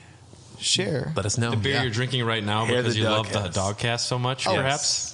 Art. I Tweet at really us. do hope that someone sits and just puts this on like their Chromecast or something, and they just hang out and drink. Right now they're playing Assassin's Creed on their PS5, Yes. listening to the Dogcast. That gives me a mental. Have you guys ever listened to the Dogcast? This is another part to this question. Never. And put the speed at like half speed, where we all sound hammered before we actually get hammered. It's hilarious. I put it at the 3 times speed and walk away so we get more listens. Persona 5. Miyamoto. Kingdom Hearts sucks. All right, let's move on. We're going to our next category, category 4, our biggest disappointment, as if 2020 wasn't a disappointment enough. Our biggest disappointment in a disappointing year, guys. Yay! Dylan, what do you got, man? Oh, mine was the easiest thing. Like, I literally saw that and I'm just like, oh yeah, it's our fucking government. The whole entire fucking thing. I am so ready to tear it down, baby. Come get me, NSA. Tom Need looked to a be little more scared. punk rock, everybody. I'm like looking at timestamps. I'm like, oh shit. These inept fools are so derelict of duty that they deserve said to be duty. just fucking fired, and let's redo all the Senate races. I'm sorry, man. All right, and Dylan, what is your backup in case we need a new one? My backup My is lawyer the fees. same one. Doubled. Understood? Honestly, you can put me on record. I didn't say anything threatening, so it's fine. No. It's okay. I think a lot of people would agree with you. Yeah. Also, protect. If you want to call And some yourself a might not. Christian, wear your alms to the poor. Peace. My biggest Yes. disappointment of 2020 Mic drop. is at the other end, because I'm a basic bitch.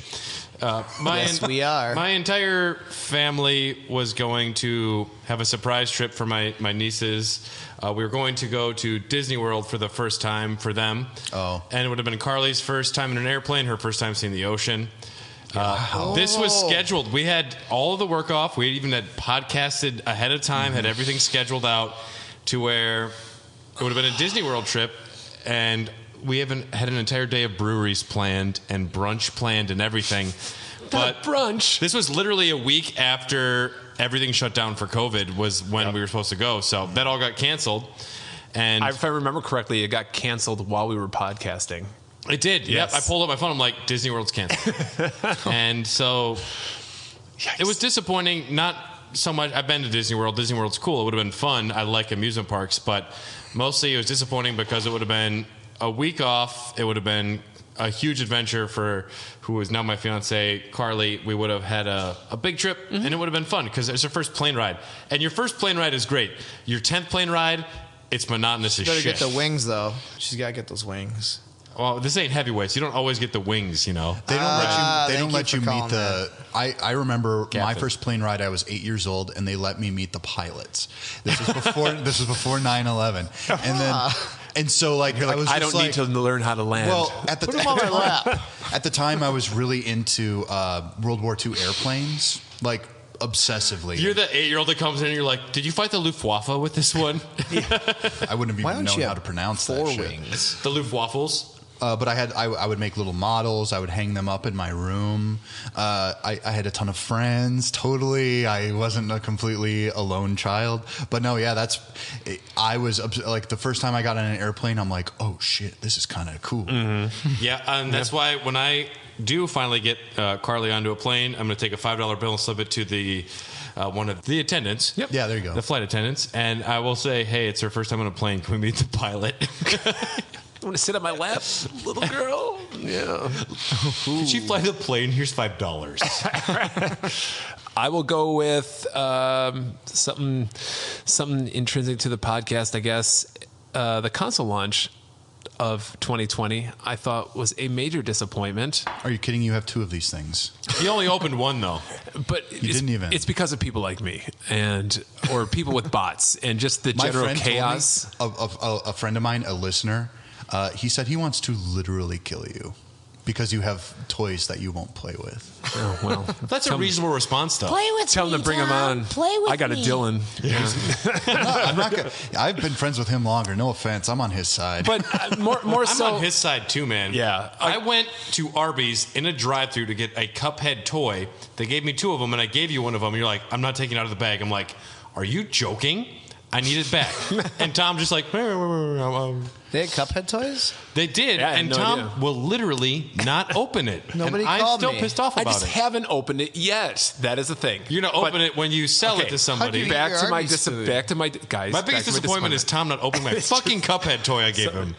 Toys You could have need just to be- stopped at Tom. Toys need to be played with. Otherwise, you're a big old Grinch meanie. Oh my So- gosh. Console launches, the chaos, and just the inability for people to get their hands on these things, or retailers to figure out just an orderly way to prevent scalpers and bots from just buying everything up. It just was a really frustrating. Some frustrating companies seem like experience. they are trying to figure things out to, like, not allow that. Some and then- are a little bit, but I mean, it was just a cluster. There's I a mean, rumor going around. Brad and I were just trying to get these things on, day one, and it was just an exercise of frustration. It's a miracle we got. Why'd you them. do it?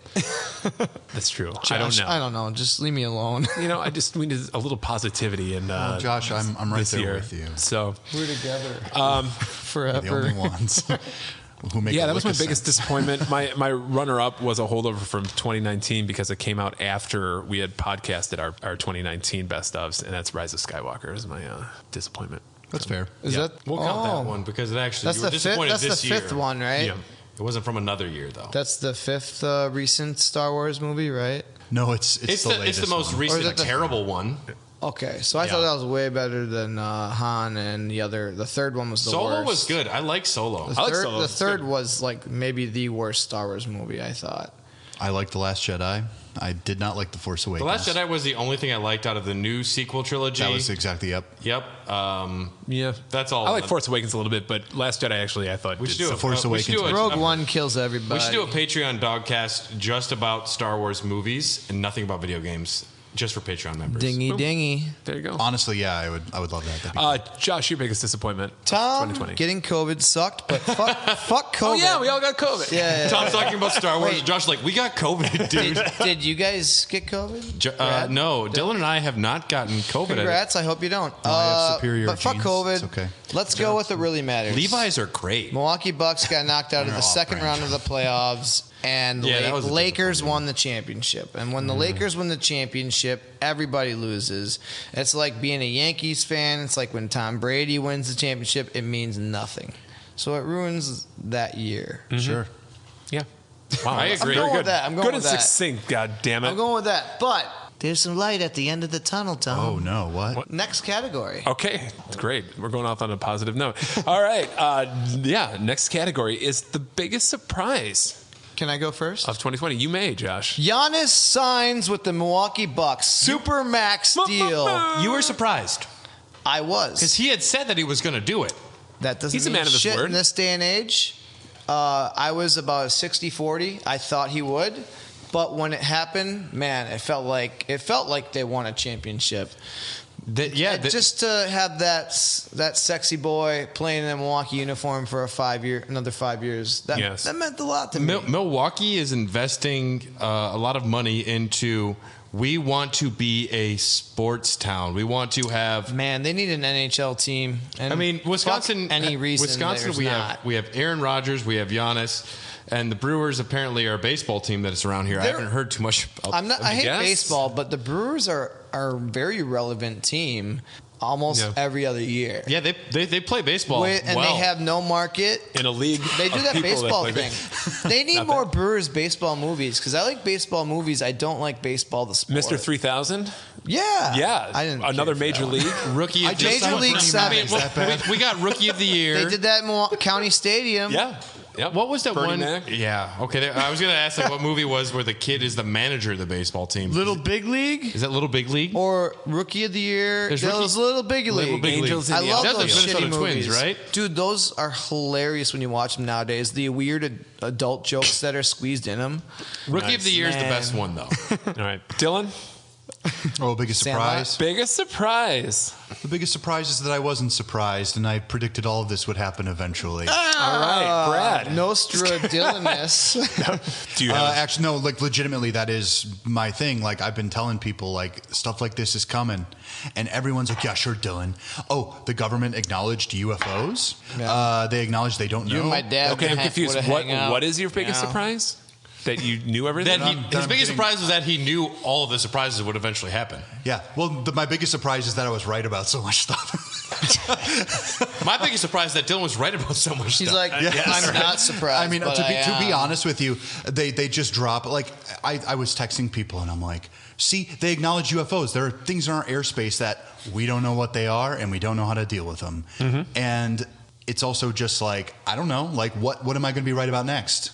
Just wait and see, baby. I don't know. I said, there's going to be a disease. It's going to destroy the economy. I've been saying it for probably nigh on a decade. And then I got Where the were UFO you thing before right. COVID started? Wait a minute. Well, I promise We you, could've if I were used in a the lot of government- that. Listen, Yeah, if I you're were in in the Hong government, Kong which I when- deserve to be, No, you don't. You're a No. good person. but I work from the inside out, baby. You're like no. Miss Frizzle. He's like the Americans. Yeah, pretty much. No, yeah, but I that was literally it because people were like, I've actually had people go like, "Wow, Dylan, you were right about a few things." I'm like, "Okay, cool, that's great." I was? My biggest surprise of 2020 was how many people think that a Photoshop version of Giannis wearing a DOGCAST hoodie is a real thing. I loved it. Because great. straight up, no one should believe that. Yep. And as soon as you reposted it to the Watertown, Wisconsin clan, everyone's like, "That's amazing!" I read that. Yeah, I wasn't gonna say nothing. Literally within 30 seconds of me posting the original one, I got calls from both of my sisters. Abby saying, "No way, Giannis actually likes your podcast." My big sister said, "Who is that guy? He's hot. Can you hook me up?" Yo, yo, my cousin is on the coaching staff of the Milwaukee Bucks, which is really fucking cool. Shout out to you, Blaine. Keep up the hard work. Yeah, I need to sweet talk him into like Getting him actually a getting him hoodie? to wear that. That would be awesome. Yeah. When he's coming out so to ju- NBA and TNT. Just to fill in people who don't know, Brad photoshopped a picture of Giannis. Which is clearly photoshopped. Giannis Yes, wearing it a Hair of the does not Dogcast look hoodie. real. I've seen the picture with the Hair of the Dogcast logo on his jumpsuit. And That was right before he signed. You know, he's showing the Yeah. Milwaukee pride. and trying to get people to buy our awesome merch. There's a Raw on Dogs one as TeePublic. well. Yeah. And people thought it was real. So Runners It up is. for It biggest is. surprise of 2020. I put getting a PS5, selling hand sanitizer in a parking lot, getting a job at Eagle Park, and also COVID-19. Those are my biggest surprises. Tom, what do you got? I have got Microsoft buys Bethesda for $7.5 billion. That was probably one of the announcements where I gives was a like, shit? holy shit. Where I was Dude, nice. I was like, holy shit. That's pretty big. Josh, not a fan. All right. And then runner up, you're all going to hell. I had replaying LA Noire and realizing that the game still felt fresh and innovative after being out for 9 years, and can't wait to see if there's a sequel in the. gotta have this. I will. They won't. It's not profitable. Well, there is a rumor that a few of the people that made the original are working on a project for Rockstar, and there's speculation that it's either maybe not a sequel, but something in the same. Rockstar's working on Grand Theft Auto 5.9. It's true. What I've heard. Yes, but I would love to see what they can do with the facial capture stuff with like new technology, because even the old facial capture a lot better now. looks really good. So yeah, those were my biggest surprises. Josh, what did you just pour us? Because this is an important one. It is. This is one of my favorite sours of all time. All time. It was on tap when I got when you guys you went back to Wisconsin, and I'm like, I'm gonna stay another day. I don't know if I don't think this is on. This might have been on tap when you were there, but I drank so many glasses of this shit. Blueberry muffin from Great Notion. Yeah. Smells so good. Yeah, it smells like a it's blueberry fucking muffin. ridiculous. That aroma, yeah. And when you taste it, it tastes like good. So Josh, would you agree with me that Great Notion is probably the best brewery in Portland? I've been thinking that for quite a while, Brad. And I was a big fan of Cascade when we were out there. Oh, yeah. Little Beast was really good as well. Cascade focuses on those traditional sours, and that Little Beast apple was sour. fun. We went to Little Beast, right? Did not. That was the one that was like in the house. That one was fun. What else was out? We went to Hair of the Dog. Hair of the Dog is That's always fun. great. Modern Times. Modern Times was awesome. Modern as Times well. is fantastic with their floating gigantic Macho Man pinata. Yeah. Yeah, and their triple IPAs and big stouts. And we're going to do a special biggest disappointment call out, and that was not being able to go out to the Portland Retro Gaming Expo, as well as the Midwest Gaming Classic, as well as Just hanging around Summer cool Games Done Quick. We had many plans for the podcast this year that didn't get to happen because of COVID, and they will happen as soon as they can, because I need Dylan to party with me in the weird Games Done Quick area, and we all have to go out to Portland again and it will happen. hang out with Absolutely. Metal Jesus and Drunken Master Paul and John Riggs. That was a big bummer. Not being able to be around the people that you share, common interests with, and just, the excitement. Because I know, like, getting excited. I mean, I'm always excited about the podcast. You go to these conventions and you're around people that have a similar mindset and are into the same shit as you. You get even like more excited and more amped up. You get to meet fans. Like, have someone come up like, "I love you guys." I'm like, no shit. There's more of you. It's nice to hear that every once in a while. Yes. I have no earthly clue. I know Lame Dog Dad. We message sometimes on Insta. That's it. Yeah. Yeah. All right. That has been Biggest Surprise. And now we're going to move on to Favorite Anything 2020. So this is your chance to just, what is your favorite, whatever you want to talk about. I got the Tetris Effect 5 LP vinyl set delivered. I pre-ordered it last year, but it arrived this year. And one of my favorite soundtracks in video games. Very happy to have the nice, beautiful soundtrack on vinyl. And I bet also, that sounds so good. It sounds perfect. And then I also played some of the best games I've ever played in my life. Bloodborne and Persona 5 and Nier Automata this year. So special thanks goes out to Dylan for those. Thank you for recommending all of them. I've got lists and lists, baby. I recommended Persona 5 before Dylan. I know, but I didn't care about your opinion. I cared about Dylan's opinion. Mostly because... You should really care about my opinion, Brett. I don't think so. And I do. And I know that, like, it's a little hyperbole when Dylan says, like, he talks about so many games that I'm like, I don't even know how many hours are in a day for Dylan, because there's only 24 for me, but it seems like there's more for him. I mean, he makes time slow down. Especially the past like 4 years, I hadn't been doing much in like creative realms and stuff like that. This was my main form of entertainment. I don't watch a ton of TV. I don't watch a lot of movies. So when I hear people binging stuff on Netflix, I'm just like, well, I was just playing a video game. So and that's really what it breaks down to. I actually don't play that much. I think so. What I will say, my favorite anything of 2020 is finally catching up to recommendations from all of my friends on great games, because it wasn't just Dylan or you. It was also Nick Nellen. It was Dom. And Josh, you recommended that I drink more, so I've done that. And so it's just catching up on everything that people say I should, because I had time to catch up on it. And there are more wonderful games than you think are out there. If you're a listener and you only play a few handful of games, listen to what we're saying here, not me specifically, but everyone else, because they have very good tastes, and there are a lot of games worth your time that you might not think so. Skip Assassin's Creeds 1 through 35, just play one of them, and then play Bloodborne as well. That's good. How about you, Tom? What's your big surprise? My big surprise or the best my favorite anything is I watched a concert movie called "Stop Making Sense" by the Talking Heads after not really being a Talking Heads fan or knowing much about the band, and I think this might be my favorite concert movie after The Last Waltz, and it's very close. That's crazy. Because I did not know a lot about the Talking Heads, and I know I'm late to the party here. They're very good. And I went down a fucking hole, and I went through a phase, and this pandemic's been going on so long that it made me go down a Talking Heads phase, come out again, and now I'm going back into a Talking Heads phase. Sure. And I love these guys, and there's like, there's just something really magical, and it's not just music. Like any creative entity, like an author or a director, where their entire catalog is out there for you to discover and go through. It's like it's complete. It's out there, and you know nothing about it, and it's just there for you just to like gobble up. It's kind of magical. It is a magical feeling, and that's what I felt going through the Talking Heads stuff. And I'm like a super fan, and I'm just pissed at myself for not knowing about them sooner. Or I knew of them, everybody knows of them. Everybody knows. David Byrne's pretty cool. Talking Heads. Did you know that when I did Lyft and Uber, phenomenal. his guitarist, she's this really nice young black woman. I used to drive her. Yes, a lot from Milwaukee. Yeah, I used to drive her a lot. She would request. Oh, really? That's awesome. We had great conversations. She was really nice.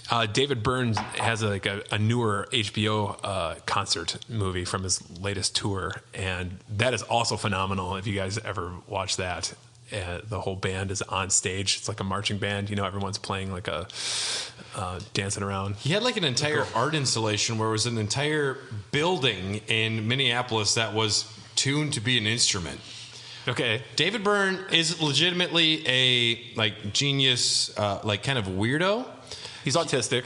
And not in a bad way. I mean that in the most high function. Yes. the greatest way possible. David Byrne is fantastic. Oh, high function. I don't like when an artist like the Talking Heads, which is so unique and groundbreaking, they become emblematic of a certain culture or movement. And if I have to hear Psycho Killer one more time, I'm going to go crazy because that song is overplayed and it's ruining it for me. But I remember when I was living in the Twin Cities, some of my friends were very into Talking Heads, and watching some of their live concert stuff is fascinating.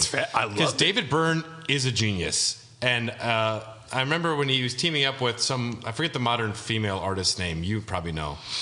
They did a lot of work together. St. Vincent? Yeah, St. Vincent. Okay. I remember when that was happening, paying a lot of attention to what was going on with that. And yeah, Talking Heads, that's like a love-hate relationship, just like the Beatles with me, where I feel like some of it's overplayed and overdone, but they deserve all the love they get. Yeah, I hear you. And yeah, for some reason, I just always...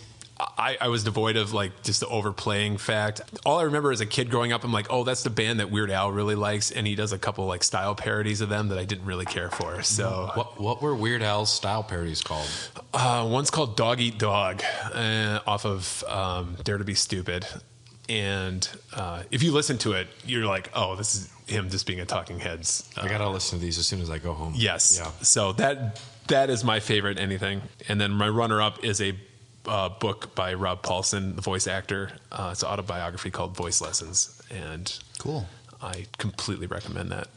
Do you have a physical copy? No, just the audio book. I can share the free version of the audiobook. He narrates it. Is the audiobook read by him? Yes. Even better. There's sometimes where an audiobook should be preferred to a real book. If you have the person who wrote it reading the book, I'd much rather have an audiobook. I can give you almost every time, but there are two instances that stick out of my mind. One is The Room. Yeah, I knew that was coming. The other one is Norm Macdonald's book, because if you're just going to read the physical copy, you're basically going to read it in Norm Macdonald's voice anyways. You might as well just have Norm Macdonald read it to you, and it's hilarious, and it's so good. I wish that sometimes a book would come out only in audiobook first for 6 months. That would be a cool thing, right? Especially if it's a comedian. Yes. If I read a Bill Burr book, the entire thing's Bill Burr in my head. Yeah, right. Yeah, just exactly. have Bill Burr release You're just going to hear him narrating the whole goddamn thing. So Dave Chappelle, something like that. Yeah. All right. Favorite anything? Beer and food. My man. My favorite agree. thing right now is just having a little time when I can. My favorite thing is just sitting down, picking up a controller, playing something, and cracking a great beer, and trying not to worry about running a business and everything else and COVID shit and all that. So I find that to be a completely acceptable answer. And I agree. Simply my favorite thing. A business. I don't do that. That is yes. And you definitely work a lot. So finding times like that are probably few and far between. Yeah. All right. Dylan, you go? No, I didn't. I would say that learning to play the accordion has been an extreme joy. It has kept me from actual insanity. I would probably say. I've been learning to read the music, but from my guess is, and from what a lot of people tell me, is that you got to kind of learn like with the Hendrix method. You got to kind of figure this stuff out yourself. You just have to. Well, you have to figure out the instrument without it being tied to this straight up kind of narrative way of playing. Like you have to read the music in order to play it. If you can't do it intuitively and you can't improv, then why are you playing the instrument? That's half the fun. A lot of what I do actually is I get earworms of video game music and then I try to play it on my accordion, and that is awesome. That is fascinating that you look at it that way, because some people become very strict about needing to be able to read music, and if you can't read music, you don't play music first. And I think you need a little bit of both. Yeah, it's a little bit of both. And I think that coupled with the fact that it's the fucking accordion, blew my mind, because accordion is near and dear to my heart from our family history. Of Weird Al too, and Weird Al, absolutely. Hashtag we love you, Weird Al. We know you listen. You've made it very clear to us. Oh, yeah. Yes. No, it's been a real lifesaver. Wait for the Photoshop to be posted tomorrow. It's been a real lifesaver. It's been so good for my sanity to... Yeah. I literally haven't put it back in its case since I've gotten it maybe once or twice. Mm-hmm. And it's something that I have seated in my living room almost all the time. And I will walk by it and I will say, okay, I'm going to do 15 minutes of this, and then I'm going to go do something else. That's so cool. And it has been so healthy. Rediscovering music has been great. I do know a bit of the piano, so it wasn't as hard to pick up. It was just, it's like, honestly, I will be recording stuff for this. I just want to feel a little bit more confident in what I'm playing. And especially, I don't know how to transcribe half the shit I'm playing. So, yeah. Can you learn the DOGCAST intro music on accordion? Yeah, it's not complicated. We should do a cappella. That would be amazing. That would be awesome. No, for that Kingdom Hearts one, I do know a bit of... the episode 50 special for Raw Dogs, which is next year at some point. I haven't figured out what day specifically, but it's coming. So I promise all the listeners, I will have Simple and Clean taken care of by that time. Sung by me and Nick, played by Dylan. Yep. Oh, you just want me to do the musical accompaniment? That'll be so much easier. We'll do it live. Okay. We'll do it live. Other than that, I've really gotten back into reading manga. I love manga. It's a big inspiration for me, and it actually got me back into drawing. So great. There we go. I guess one last thing about favorite anything. The Raw Dogs has added multiple hosts this year. We have Nick Nellen. We have Dominic. We're going to have more of Jamie on next year. We have some other special guests planned. And it's just really great having more friends join us that have great knowledge. So just wanted to call out how much we love them as well. I don't think I could imagine it without them at this point. All right. Let's move on to category number 7. Whoa, shit. Yeah. This one is a favorite positive development or heartwarming tale. This was your one you added, right? This is one, that I put in there. And it can be a personal thing. It can be something you heard, that happened throughout the world or something. Brad, what do you got? I'm pretty sure I know what you're talking about. Yeah. So this year, everyone knows it was a very big year for me because if you've seen The Mandalorian, the last episode is very emotional. I got engaged. Yay! It was something that Carly and I had both talked about happening. I wasn't really worried about her saying yes or no because I knew the answer already. It was making sure that it was planned and executed in a way that made her feel happy to be engaged, because it's more about her than me. I'm like, I don't give a fuck. I'm like, I don't care about you. I want to be engaged. I just also want to get home and play Assassin's Creed Origins, which I just started. All right. Not to bring that up or Persona 5 up because that's not as important, but you know what I mean. Yes. And so I made a rough plan, and then I invited a friend out to go ring shopping. I literally chose, we went to one store and I saw the ring I liked. I'm like, I want this one. And the price is right. I'm like, I want that one. Yeah. And I knew what was going on. That's awesome. I guess the morning of, I did realize we needed a professional photographer, which... Your pictures look great. The pictures would have looked very bad if not. And huge thanks to Landry Photography, Landre. And the pictures are great and very... adorable. It turned out great, and if you were to actually go to Zeidler Union Square or whatever it's called, there was a lot of garbage on the ground. But if you only get the Christmas lights in the pictures, they look classy as shit. I walk by the place every day, and yes. It looks great when the lights are up and you have a professional photographer. It was great. And yeah, so I'm engaged and I'm going to spend the rest of my life with my best friend who isn't Dylan. So very excited about that. That's Brad. Congratulations, Thank you, Brad thank you. Ward. Wow. The big congrats go to me. The condolences go to Carly because she is inheriting some debt. Yeah. Oh, That's what it is, right? that's all right. Yeah, you guys are perfect. It's for not each other. easy buying PlayStation 5s, okay? Jeez. Ay. It's a racket, that's for sure.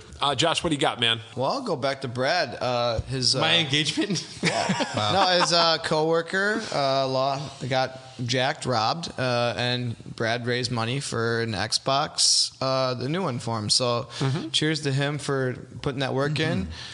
Yeah, it was cool to see people help each other out, and I'll continue with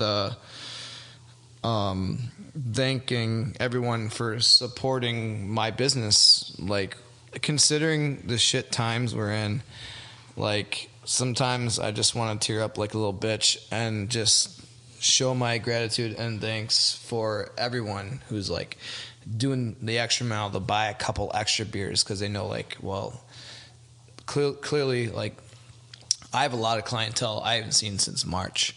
And I'll run into them once in a while and be like, oh, they'll like freak out and get all scared and, oh, I'm sorry. I'm like, dude, no, it's like the end of the world. I get it. Like, I don't care. Stay healthy. I hope to see you when you're ready. But so, like, other people are supporting my business. Yep. They're going the extra mile for me. That's awesome. Thank you, Tom. You bought some gift certificates and stuff, and beers. And absolutely, it means so much to problem. me. And another way we gave back was the town cinema is struggling like crazy, and they're like one of the coolest businesses in town, ran by one of the best dudes, Matt Sampon. And for our anniversary is usually a big banger. You guys have played it once, and it was a big. It was a banger. And this year we chose to do without live music. We did a little raffle. It was actually an auction, and we raised almost $3,000 for the cinema. Wow, that's so cool. So cool. Yeah. So I mean, Town Cinema they've been friends since the beginning, and it's a staple in our town. And dude, they charge like $4 for new movies. It's awesome. It's beyond budget Holy cinema, shit. right? Yeah. Yep. They let us watch TMNT 2, the Michael Bay one. Private screening. Yeah. Wait a second. Oh, wait. I'm thinking Into the Shadows or something it's called. I was thinking Out of the Team Shadows. Something like Okay, I was thinking the original Teenage Mutant Ninja Turtles 2 movie. Secret of the Ooze. Definitely was. Secret of the Ooze. No. By the way, I'm looking forward to having an ooze pizza. No, I mean, everybody helping each other out right now is the best thing anybody can do. And, we need to help those that need it right now. And it's been a tough year. So, cheers to everybody going the extra mile. I've been at the Drafty Cellar a few times since lockdown, and you guys always have phenomenal service, and it's always a good time. Thank you, sir. Wonderful. Yes. And thanks for mentioning my coworker who we were able to get an Xbox Series X for. Yeah. Anyone who contributed, we raised enough money to get him an Xbox Series X within 3 days, which blew me away. And Chambray, we'll say his name. He's a great guy. He's a young dude. He's only 18, and he has been playing Cyberpunk 2077 on his new Xbox. He said he's not disappointed. So, all right. but we got it to him. I didn't do a lot of updates on social media because I feel gross about posting that, look what I did. Yes, but right. he got it, and he's happy, and I'm happy about it. So if you contributed, thank you. Wonderful. Yeah. I love this. I mean, exactly. Yeah, it's great to help people right now, Dylan? People are coming together. Well, mine we is need to. super just personal. I'm drawing again. Fuck yeah, Dylan! I'm so pumped about this. I Would wore you myself draw me down. naked? I have been an extremely jaded person for a long time now. And Never come off as one. Thanks, Tom. I love you, bud. That's the zinger of the episode from Tom. Everybody, But drinking gamer fuel. it's literally just if I continue to see it as I'm just doing it for myself, really, at the end of the day, or I'm making other people happy with the drawing I made, that's literally the only thing I need. So that's been very nice. I just have to keep at it. I've been loving some of your thumbnail, like your whatever. I'm having a good. Yeah. It took me a while to even get used to doing it because I was always a physical medium guy, which means I was like pretty traditional, like ink to paper, that kind of stuff. Keep posting. Find other artists on Instagram that you do like, because I was just thinking today. Well, here's the thing. I don't care about the fame because I'm literally just building that portfolio for myself. And it's not about the fame. It's about like if you see other artists you like what they're doing, it's like a community. Yeah. And it's great that you're posting stuff because I get excited and I see what you're thinking about and I see what you're working on. And it's not about fame. Just like the DOGCAST. We've been doing this for a long time. And believe you, I mean, the fame is nice and everything. Like, but I know that Josh dated Kim Kardashian for a while. I don't want to talk about her butt deflated and then you had to dump her. Yeah. But we do this because we're passionate about video games. We're passionate about our art. We're passionate about what we do. Yeah. So if people want to follow you, go to Demons Draw Dylan because it's great on Instagram. And I also, usually try to post every day or every other day. A lot of that stuff is going to be older stuff from my days of drawing figures at art school. You're going through the back catalog. It's a lot of nudies, but I will definitely be posting more recent stuff as time goes on. Some of that stuff obviously is commission based. I can't just post that on Instagram. Someone paid me for it, so I can't do that. But you'll see a lot of stuff I do in the meantime. Yeah, it's good stuff. I've liked a few. Some of them are just. I've liked all of them because I'm a good friend. Well, go through the list. There's a ton more that you probably haven't seen due to algorithms. Oh, definitely. Yeah. Yeah. Those are all really good. Mine is just something kind of stupid, but. Yay, fleshlight. I like stupid. Your flashlight. It's your flashlight. It's my flashlight. No. You talk about that a lot, dude. It's kind of weird. No, it's actually kind of work related, at least to my job and jobs like mine. Sure you're allowed to talk about this? No, just the whole everybody having to have been shut down this year, I think made a lot of companies look at how they treat their employees. How can we treat them worse? How can we treat them worse? No. But like what are viable workspaces? Like a job like mine where I can work from home, and I have been working from home for a while, and it really promotes a better work-life balance. I think a lot of companies were forced to have the workforce work from home that normally would require them to go into the office. And I think now they're evaluating the circumstances and realizing, hey, we can have a distributed workforce. We don't have to have everybody come into the office all the time. They can stay home if they want to. Same thing with like business traveling. If you have a job that travels a lot, I think a major takeaway from the shutdown is, hey, a Zoom call is just as effective, if not even more effective, than sending people on the road constantly to different places just to have a meeting, and being away from their families and everything. So I think if there's one positive aspect to the whole pandemic, at least as my industry is concerned and a bunch of others, and on maybe that'll change. Also a positive development is how you can get by without toilet paper. If you don't have it, you'll figure it out. So many people did. Yeah. Yes. You know what I wipe my butt with? The newspaper. My iPad? Shit. The Dylan experience. Right. I wipe time to disinfect that thing. No, it's absolutely true what you're talking about. The fact that so many jobs can be done remotely or can be done without all of this extra rigmarole shenanigans that have been expected for so long. Yeah, we've been doing it all this time. We just travel. That's what we do. That's what our job is. And I think people. And it turns out most people will buy your shit without traveling to them, or be able to have a problem and just be like, "Hey, can you fix it?" Zoom call. Yep, I got you. Yes, it's done. And also, most Zoom calls, like I went to my first virtual baby shower. They're very easy because you don't have to pay attention the whole time. Only pay attention when your name is said or what's important, and then you can just be gone. See. It helped bring friends together. It helped us podcast with each other. For one episode. This has been, your advertisement for Zoom. Thank you. All right. Before we get into our next category, which is favorite YouTuber, Josh poured another beer. From Joshua. Moore Brewing Company out of Huntley, Illinois. We have their Blueberry Marbles Milkshake Style IPA with blueberry and vanilla, floating in at 6% ABV. A lot of nice blueberries in there. I get the Go from vanilla the quite a bit. blueberry muffin to the blueberry marbles. So this was my suggested topic, favorite YouTuber of 2020. I'll go first. Yeah. There's many YouTubers I love. This Now, year, could this be a channel or a specific YouTuber? It could be anything. It could be anything that you watch on YouTube a lot of. I should have asked And before. I was thinking ones that I always love are Donkey. Like I love Donkey, I love Young Yeah, and Red Letter Media. But I wanted to mention one specific YouTuber who was someone I found this year for the first time. And his name is Nick Robinson. So Nick Robinson. We used to work at Polygon. I don't believe so. Nick Robinson, the guy who does the Super Monkey Ball, he used to work Pretty sure, yeah.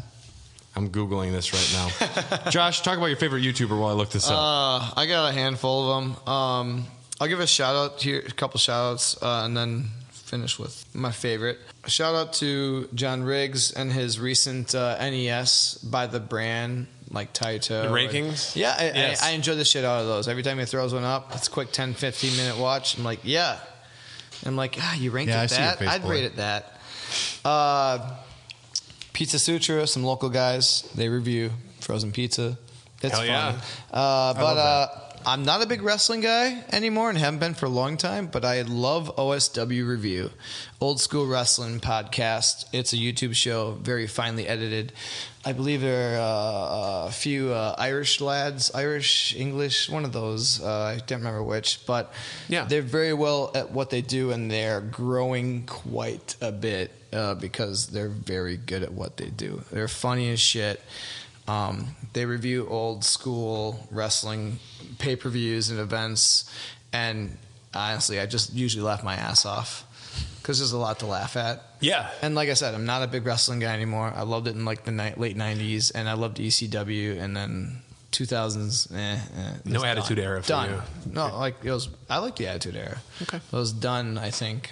I should have known that. I'm sorry. Come on, man. I feel like an asshole. No, if you watch OSW Review, you'd know this shit. Like, very good show. Check them out. Right on. Awesome. I'm going to walk back everything I said before. Tom, edit that out because... No, don't. Nick Robinson, I just saw on YouTube, he left Polygon because of weird sexual stuff. Honestly, though, it was... Oh, that guy. I guess it was unwanted advancements or something. Yeah, but... I don't know just 'cause you anything don't about like that, it doesn't Tom. mean This it's is your sex. discretion. Nick Robinson made some really great videos. What he does is... Like, he was curious about who was the Super Monkey Ball announcer, and he couldn't figure it out. And there's, like, a great YouTube video that's, like, an hour long where he goes to YouTube to find a voice actor, and he tracks him down, and it's fascinating. And there's also one that he did very recently, which was there was a McDonald's DS game that was made, and no one's ever had a copy of it. And he did his research, tried to do everything he could, and he wound up making a bid on an auction on eBay. Oh. And he got one of the only copies of it. And it's fascinating to watch him work. Uncle O'Grimacy strikes again. It's just Uncle O'Grimacy just like dancing around with shamrocks everywhere. It's a rhythm game. Poke him in his belly and he laughs. My shoulder. Yeah. I've been a big fan of Nick Robinson this year. Also, I just want to mention That Chapter. If you like true crime, That Chapter releases often. Yeah, I've had that one. He's got an interesting accent, and so instead of third, he says turd. Okay. And that made me laugh the first three times. That's the only reason I The first like three it. times I laughed at that, but otherwise it's just real good, earnest, no bullshit. These are the facts about true crime, which is something that all of us Americans love. Yes. We love God. murder. All the podcasts. Dylan, what's your favorite YouTuber? Mine is Geno Samuel 2.1, I believe. He's for the past 2 years, he's been documenting the life of a famous internet person, kind of a 4chan, what they call a lol cow, which is someone that people love to troll on the internet because they're either just so weird or their life is so strange. And he's been documenting Chris Chan. Chris Chan is a very famous lol cow who might be the most documented person on the internet at this point. And this person's life is very fascinating to a degree at which you see like the devolution of pretty much our society in terms of how we view things and how the media works against us. And it's someone who is a sympathetic figure, but gets hoisted by their own petard constantly. And I have been fascinated by this for a long time. Christine Weston Chandler is a person who created Sonichu, who they believe is their character. It is a combination of Pikachu and Sonic the Hedgehog, and she now creates these comics based off of the adventures of Sonichu. But it involves a lot of self-insert characters and a bunch of this weirdness, and then the trolls making him do things in real life, and it has all these like repercussions. People are going to look back on this as a definitive way of viewing early internet. And I think his narration is fantastic. He doesn't take a side. He literally just documents. Give it a chance. It's called Christiana something history. It's really awesome. I'm obsessed. All right. How'd you find that? I'm me. Okay. I'm just sometimes curious. No, I look up a lot of stuff about Chris Chan because it is an ongoing saga. Great. I'm going to go with GameSack. They've been around forever. They're great. Now it's just one. Joe right? Redifer. Yeah, it's just Joe. Dave sometimes comes back every once in a while. But kind of a bummer. Yeah, I think he makes some fantastic gaming videos. Most are skewed retro or have a retro bent as the subject matter, but there's some new stuff in there. The video production is always fucking fantastic. Love GameSack. I think Joe is a video editor in his day job, and it's always great quality, and I'm always impressed. For being a one-man shop, he comes out with these videos fairly frequently, and they're always a good watch. I would give, I think I started watching this last year, so I don't know, but Hollywood Graveyard, I know I talked about it on the podcast before, but that's probably my favorite YouTube channel of the last year. Really, what is it? It's a channel dedicated to celebrating the life and careers of people in the entertainment industry throughout the years. So every kind of an A&E biography, but a little bit more rough. Every video they focus on a certain graveyard and who's buried there. Oh wow! And then they'll go up to the gravestone and here lies blah blah blah, and then they'll start showing pictures and videos of like. Do they get the actual audio from the gravestone? They try to interview, but people are very shy. Yeah. Thanks, Brad. How did it feel to be a cowboy, John Wayne? Well, felt pretty dang good. But get off of my grave. But they'll have like super famous people. They'll have like people who are, just famous cinematographers, just anybody. if you're into like old Hollywood, it's great. And it's very, very insightful. Cool. If you're into that. So that is mine. And that ends it for favorite YouTuber. On to next food. This best food. This is what happens when I drink beer. Best food, favorite food. Favorite food of 2020. This is a category brought to you by Josh Miller.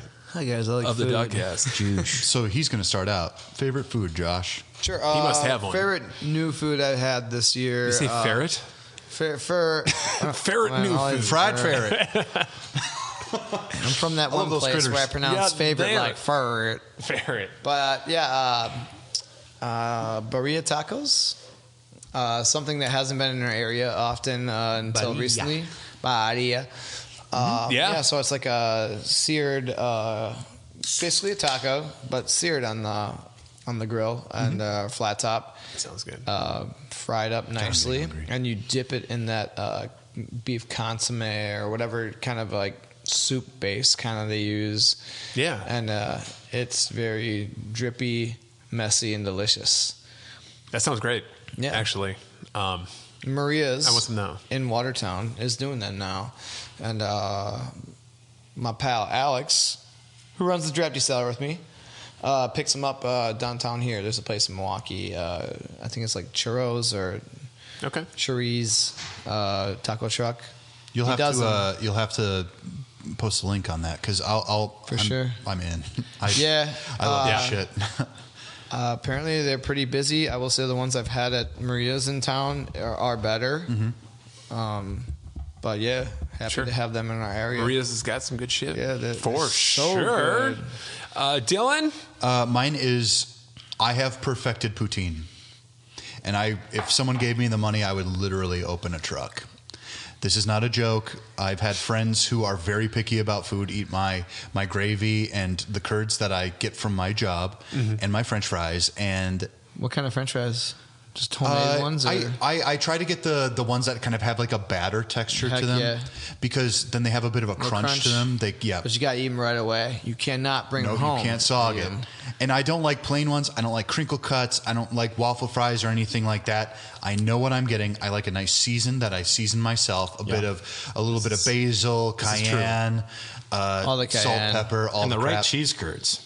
The right cheese curds, which is just plain cheddar. It's fine. From Clock Shadow, though. From Clock Shadow Creamery. You have to bring me some of those cheese curds next time. I'm going to. Yeah. And every especially if we if we record on a Tuesday, I can get them for you fresh. Bam. Squeak squeak. But I made it for a friend, and she was extremely impressed. And this is a person that normally is very hard to impress with food. Now, do you batter your cheese curds and fry them, or just use as No, is? poutine. You want your cheese curds slightly melted, not all the way melted, and then it's gravy on top of that. But not fried cheese curds? Have you ever had poutine before? Anyone here? Yes. I've had poutine, but I've always had it with like fried cheese curds. I've had. It's just supposed to be cheese It's curds. like melted cheese curds, isn't it? Yeah, it's supposed to be. slightly, Yeah, I mean, I'm from South Dakota. Our poutine is probably right.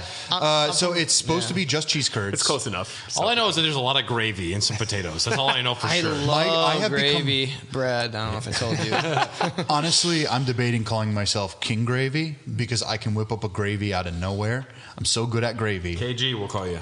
Got to come from You have to send somewhere. me some gravy to dip that cheese curd When in. I have this holiday party, I will literally make this for everyone. I'll eat all of that because I'm not drinking. What so. about like a side of cheese curds that you dip into gravy? Like a mini poutine. Oh, that'd be good, but the Like- thing that solidifies it is French fries. So Yeah. you got to have that fried food element to it. Otherwise, everything is. Well, let's add some more heartwarming things Yeah. like crispy bacons and I and can like add- exotica. All right, so you're the poutine master. Just put exotica in I mean, Yeah. this is going to Put sound. anything on there. This is going to sound sacrilegious to anyone who listens to this and say like Montreal, anywhere in Canada, really. Montreal, But, Hashtag Bone Zone. A? for a Midwest guy who just said I'm gonna perfect poutine because I have nothing else going on in my life, I fucking learned how to do it, and come at me. So, one of I the want a New Year's slice of resolutions that. was you were going to lose 40 pounds. You'll become the poutine master, is what you're saying. This is counterintuitive. Or is it? Yeah, but I didn't lose 40 pounds. I gained 25. But you gained poutine master. It's a That's right. process. I truly did. Like, how do you rush It's a it trade-off that you got to do. much? Yeah. You got to take. you either learn about Kingdom Hearts or you maintain sanity. There's the two options. Yeah. I'll get mine out of the way because this was not a particularly culinarily adventurous year for me. So on, Tom. I'm sorry. Thanksgiving dinner, we ordered out from a restaurant in Chicago called Ever, and they Long had delivery time, huh? It was quite long. Yes. No. They were working out of the hotel. Fucking whatever it is. I'm dropping my pen. Jeez, stop being so upset, Tom. Anyways, there was a mushroom risotto that was part of the meal that was fan-fucking-tastic, and it was this portion was so small. I long for it now every day since I've had it. So nothing Smaller the better, right? Nothing crazy. I have not long or yearned to make my own risotto or become the yearn for risotto. risotto master. So There's a yearning in my loins. Zudo was a baseball player. Risotto. you burned the risotto. I'm never coming back to school. Yes. So I'm a basic bitch on that one, but I'm sure Brad, you have an amazing answer. I don't have an amazing answer, but my favorite new food item is just Cafe India in general. I had never had them before this year. Really? Oh, really? I've And never had them. Yeah. It's one of Carly's favorite places to order from. Is that And in Milwaukee here? There's multiple There's two ones of in them. Milwaukee, and from what I have heard, the one that we order from isn't the best one. It's the one by the mobile. The gas station one is supposed to have the best, but the one that I get is I didn't know there were phenomenal. And it's I love 2 or 3 Indian blocks food. away from here, so Yeah. Right if there. you live with Tom, go check it out. Fuck. Otherwise, go. Cafe India I didn't has know. been my favorite thing because I'll get these strange cravings, and you get a lot of to-go food The or butter chicken. delivered What's your food. favorite? Tikka Vindaloo? masala. Whatever Carly orders. Okay. I would recommend the palak paneer. It's a special like. Dylan's grill. rubbing his belly with his phone as he's talking about. My phone's just flipping out. The palak paneer is very good. If you're looking for something a little plain, I would recommend the butter chicken is actually quite fantastic. It's always good go-to. And I'm actually kind of partial to their chicken tandoori, which actually I like chicken tenders too. yeah. Have you had their vindaloo? All right, but we got to get to our last category. Second to last category. Yes. So we also have favorite video game after this. What day is it? We're a video game podcast. Could we just skip to the video game? No, we have to do. No, we have to do your category. Oh, this one was mine? This one coming up, yeah. Oh, fuck. remember I that? don't know if I know I Dylan's don't category. remember. I might be whipping this up. Hey, it's all right. All right, we're moving on to our the penultimate category of the evening. Category number 10, favorite guilty pleasure Oh, shit. of 2020. Brought to you by Dylan Hoff. Favorite guilty pleasure. Hair of the Dogcast. Dylan, kick us off. Really, I just remembered doing that, so it's fine. Yeah, I don't know, man. I don't know. I just feel guilty all the time about everything I do. I really do. I have clinical depression, so I had one that I only had one that came to mind immediately when this was a topic. And that was changing costumes in Persona 5 dancing in Star Night. I would spend too much time drinking coffee, playing with costumes, and I'm like, Carly's asleep. She won't see me doing this, but I'm like, what's Ryuji look like with this hat? yeah. And also, what's some of the ladies look like with these costumes? I do it all the time. And that was one of my guilty pleasures, just like playing with costumes in Persona 5 because Carly was still asleep. I'm like, I can just do this for a while and make sure that they had the perfect costume.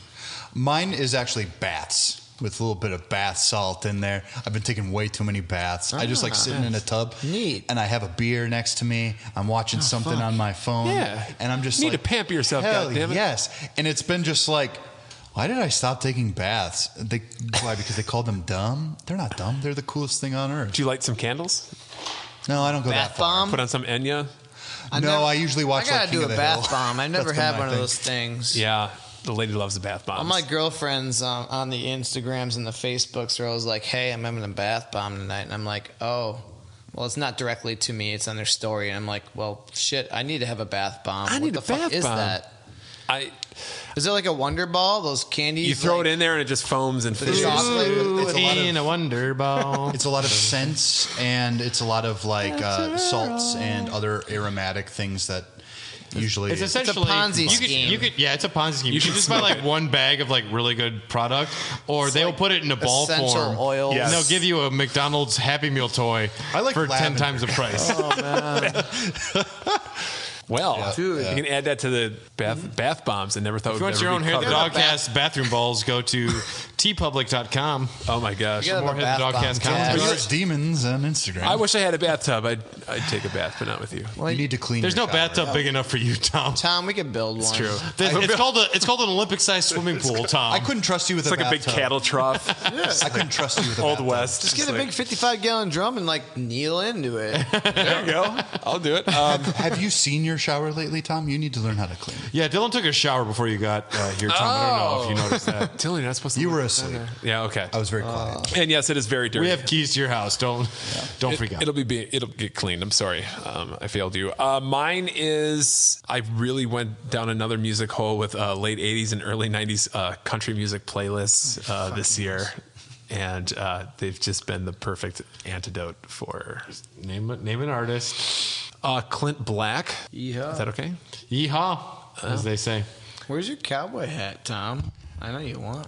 He has a 2-gallon cowboy hat. He's No, not that big yet. I grew up being subjected to this music as a child, and just getting like a Spotify subscription or whatever it was. For some reason, I'm like, yeah, let's listen to this fucking country shit from when I was young, and like it just opened up like this fucking can of nostalgia crack because I'm just like immediately like transported back to what I was doing back on the farm as a kid. You grew up on a felt farm? good. It felt good. I didn't know you grew up on a farm. Yeah, I'm a farm boy. It's true. I think I hated it. Everyone in the Midwest is at least a little bit of a farm boy. Yeah, I'm not a fan. Not to my parents' chagrin. Anyone who had a Nintendo didn't like being a farm boy. If you had a Nintendo, you probably didn't like being a farm boy. Yes. If you haven't thrown knives at trees for fun, you ain't from the Midwest. I'll say this. So we were driving by Humboldt Park earlier. did it. There, they're Swords, man. currently tearing trees down in Humboldt Park, a number of them. And we drove by this vehicle that was like moving large pieces of tree. I'm like, Carly, I used that vehicle in Farming Simulator on Gift Horse. I know how to drive it. I know what that is. And she's like, whatever, Brad. You just hop on it. Can we just get home and start making food? Is that your guilty Every time we pleasure? watch something Star Wars, I'm like, I own that toy. Right. I have it. That's mine. And now on to the topic of the day. Wait, let's start with Dylan on this one. Favorite game of 2020 because this I'm is the only one your who's played it. Or do we want to do Dylan last? Well, I mean, like, mine is kind of obvious, gonna be honest. Cool. You've only mentioned 10 this year. This is our final. I've got a list of 10. This is our ultimate category. number 10. Number 10. No, I'm not gonna go through all of them. My number one is Hades, by far, and it is a stellar video game. I was reserved. I loved Bastion. I loved Transistor. I even liked Pyre. Also, IGN's Game of the Year. They just announced it. I liked Pyre. I liked everything that Supergiant Games has ever done. And I said, really, a roguelike with this kind of combat? I thought I've seen everything that this is about. And then I played it. And I said, okay, I get the idea. And then it continued. I said, how about another run? And then another And run. then another one, yes. And then I was going through it. How about 2,000 more runs? Thank you very much. And I'm like, well, I gotta kill Theseus in that bull. Theseus? Theseus. Feces? You got the runs. You got another Theseus? run. Theseus is a very famous mythological character. Yes. I call you Theseus. Hey, I call you Testicles. Oh yeah. Perfect. Yeah, I love this game. I would recommend this to almost anyone. It is literally it is a game of attrition. It's like Bloodborne. It's like Dark Souls in the way that you think it's an impossible thing, and the more you hit your head against it, the better you'll be. Anyone can beat this game if they just keep going. It plays so well. And that's what separates this from a lot of other what I would consider chuff. I think that this game is genius game design. The rewards keep you invested and interested. Right. The combat feels fun, fluid, and the way you have to change up your it doesn't give you a choice. It gives you like minor choices, but you have to deal with what you're given throughout each and every run. It makes you good at doing something that you didn't think you would be good at. And it's truly just like it's just brilliant game design, period. It is a 10 out of 10 for me, and I haven't had a 10 out of 10 video game for a very long time.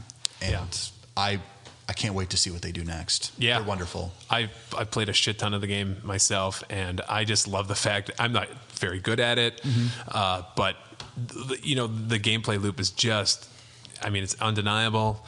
It's just the fact that, most roguelikes, you'll die and you have to start over, but and that can get old after a while. But the fact that Hades actually, I said it before, it incorporates that into the story loop where every time you die, it advances the fucking story. And that just makes you kind of want to not feel bad about dying because you're going to get some more information, and it's going to be a little vignette that you can, partake in. Yeah. It was a question between this and Monster Train. Yeah, you were hot on Monster Train. I thought that was gonna Monster Train is absolutely fantastic, but I can't deny something so good.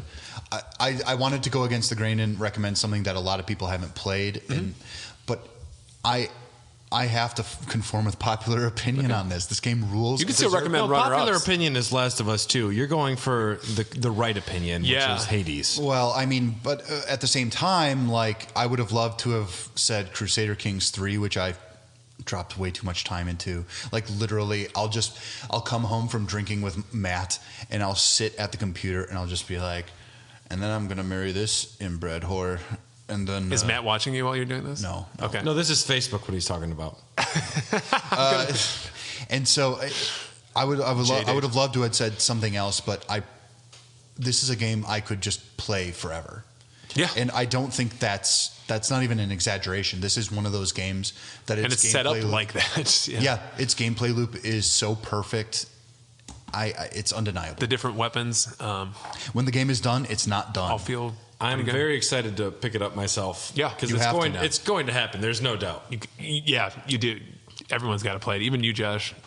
I think, like it? yeah, I like think Josh Hades. would love it. I think you might be like it. There's a little bit of reading though, so I don't know. Josh, what was your favorite game of 2020? You would have no idea.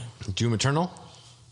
All right, Brad, what geez. was your favorite game? Thank you. My favorite game of 2020 is Josh, did you have? not going to be a surprise necessarily, but Final Fantasy VII Remake.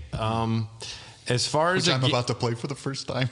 yes, Oh, Dylan is good for you. borrowing my PS4 and copied the game. Or Allie will steal it and she'll do it. Yeah. But I was excited for this game for the past 25 years since they announced this was coming or whatever. You know, I remember when the original trailer dropped. I was still living in Minneapolis, but the battle system, the story, the way they expanded on the lore, and the way that they also tweaked it from just being a remake to being a retelling and bringing that into the story was, I think, very exciting and very unique, which they didn't have to do that, but they also were able to. This is a remake, but also after this game, you don't know what happens because the rules have been broken and now anything can happen in this world, which is very exciting. Yep.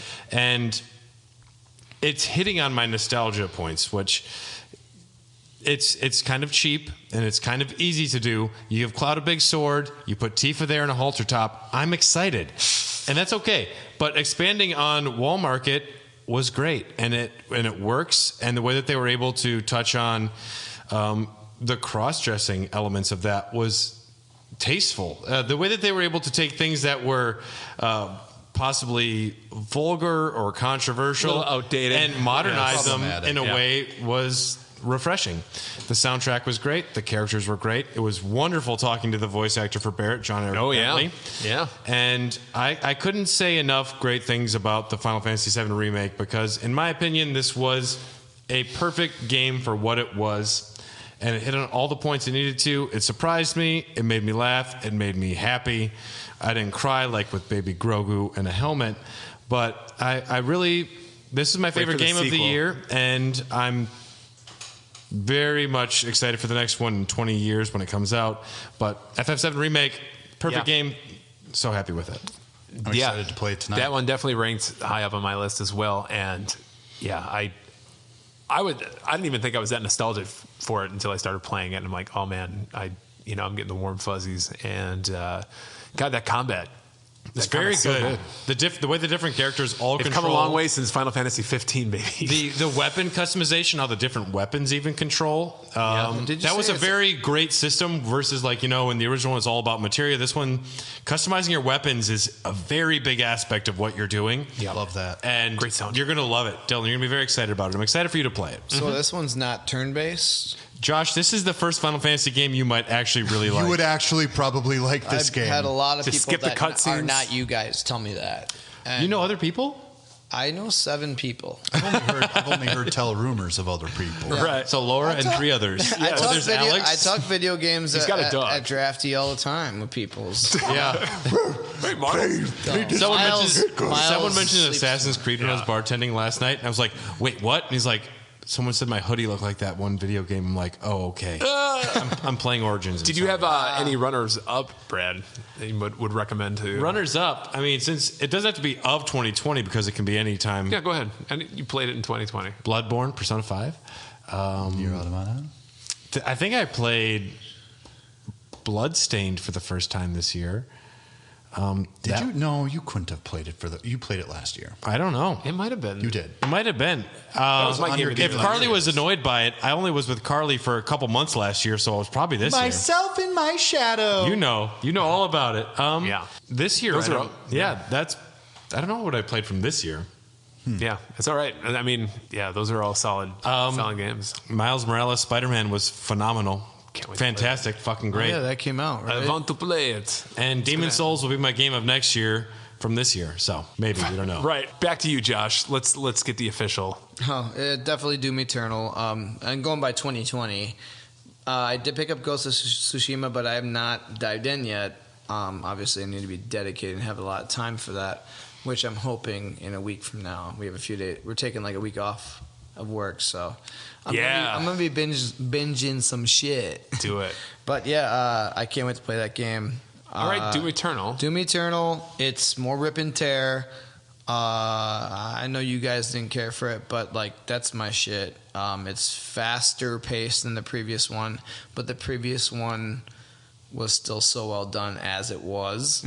It's a little weird, I think, with like the system they have. I do feel like the system they have in Doom Eternal is better than 16, with the speed and like the chainsaw for saw them up to get the ammo. Yeah, ammo is so important. Usually you think health and everything and armor is more important, but ammo is everything. Yeah, because it's usually pretty scarce. Yeah, and armor, I didn't get in the flow much of using. You use the flamethrower, or the little torch on your shoulder. It's kind of cool. I still have to play Eternal. I just dabbled in the first level since I got the Series X hooked up because it's available on there.